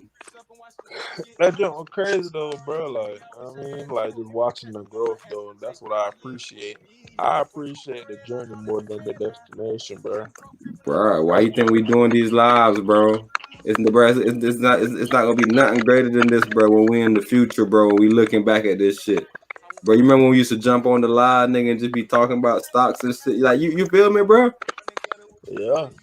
It's a big difference to talk about it than to go back and see yourself. Like, nigga, look at me talking about some shit, nigga. You know what I'm talking about? Young ass nigga talking about some shit. Imagine the girls see these. All right, y'all.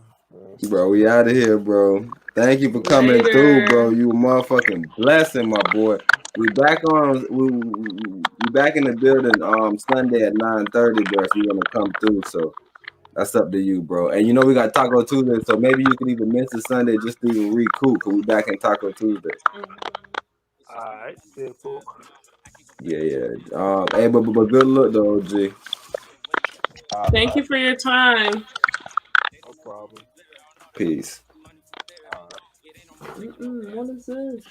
Nobody say, man. All right, guys, and that is the conclusion of episode 59 of the No Face, No Case Godcast, Times of Wise Magis. This was an extended show. I hope you guys enjoy each and every minute of it. We might even have to cut it up. We will be back Sunday. Yeah, at 9:30 p.m. Eastern we might just cut it up. Just 3 hour. Okay, let me end the broadcast. Later, peace. Hold on, what time it is?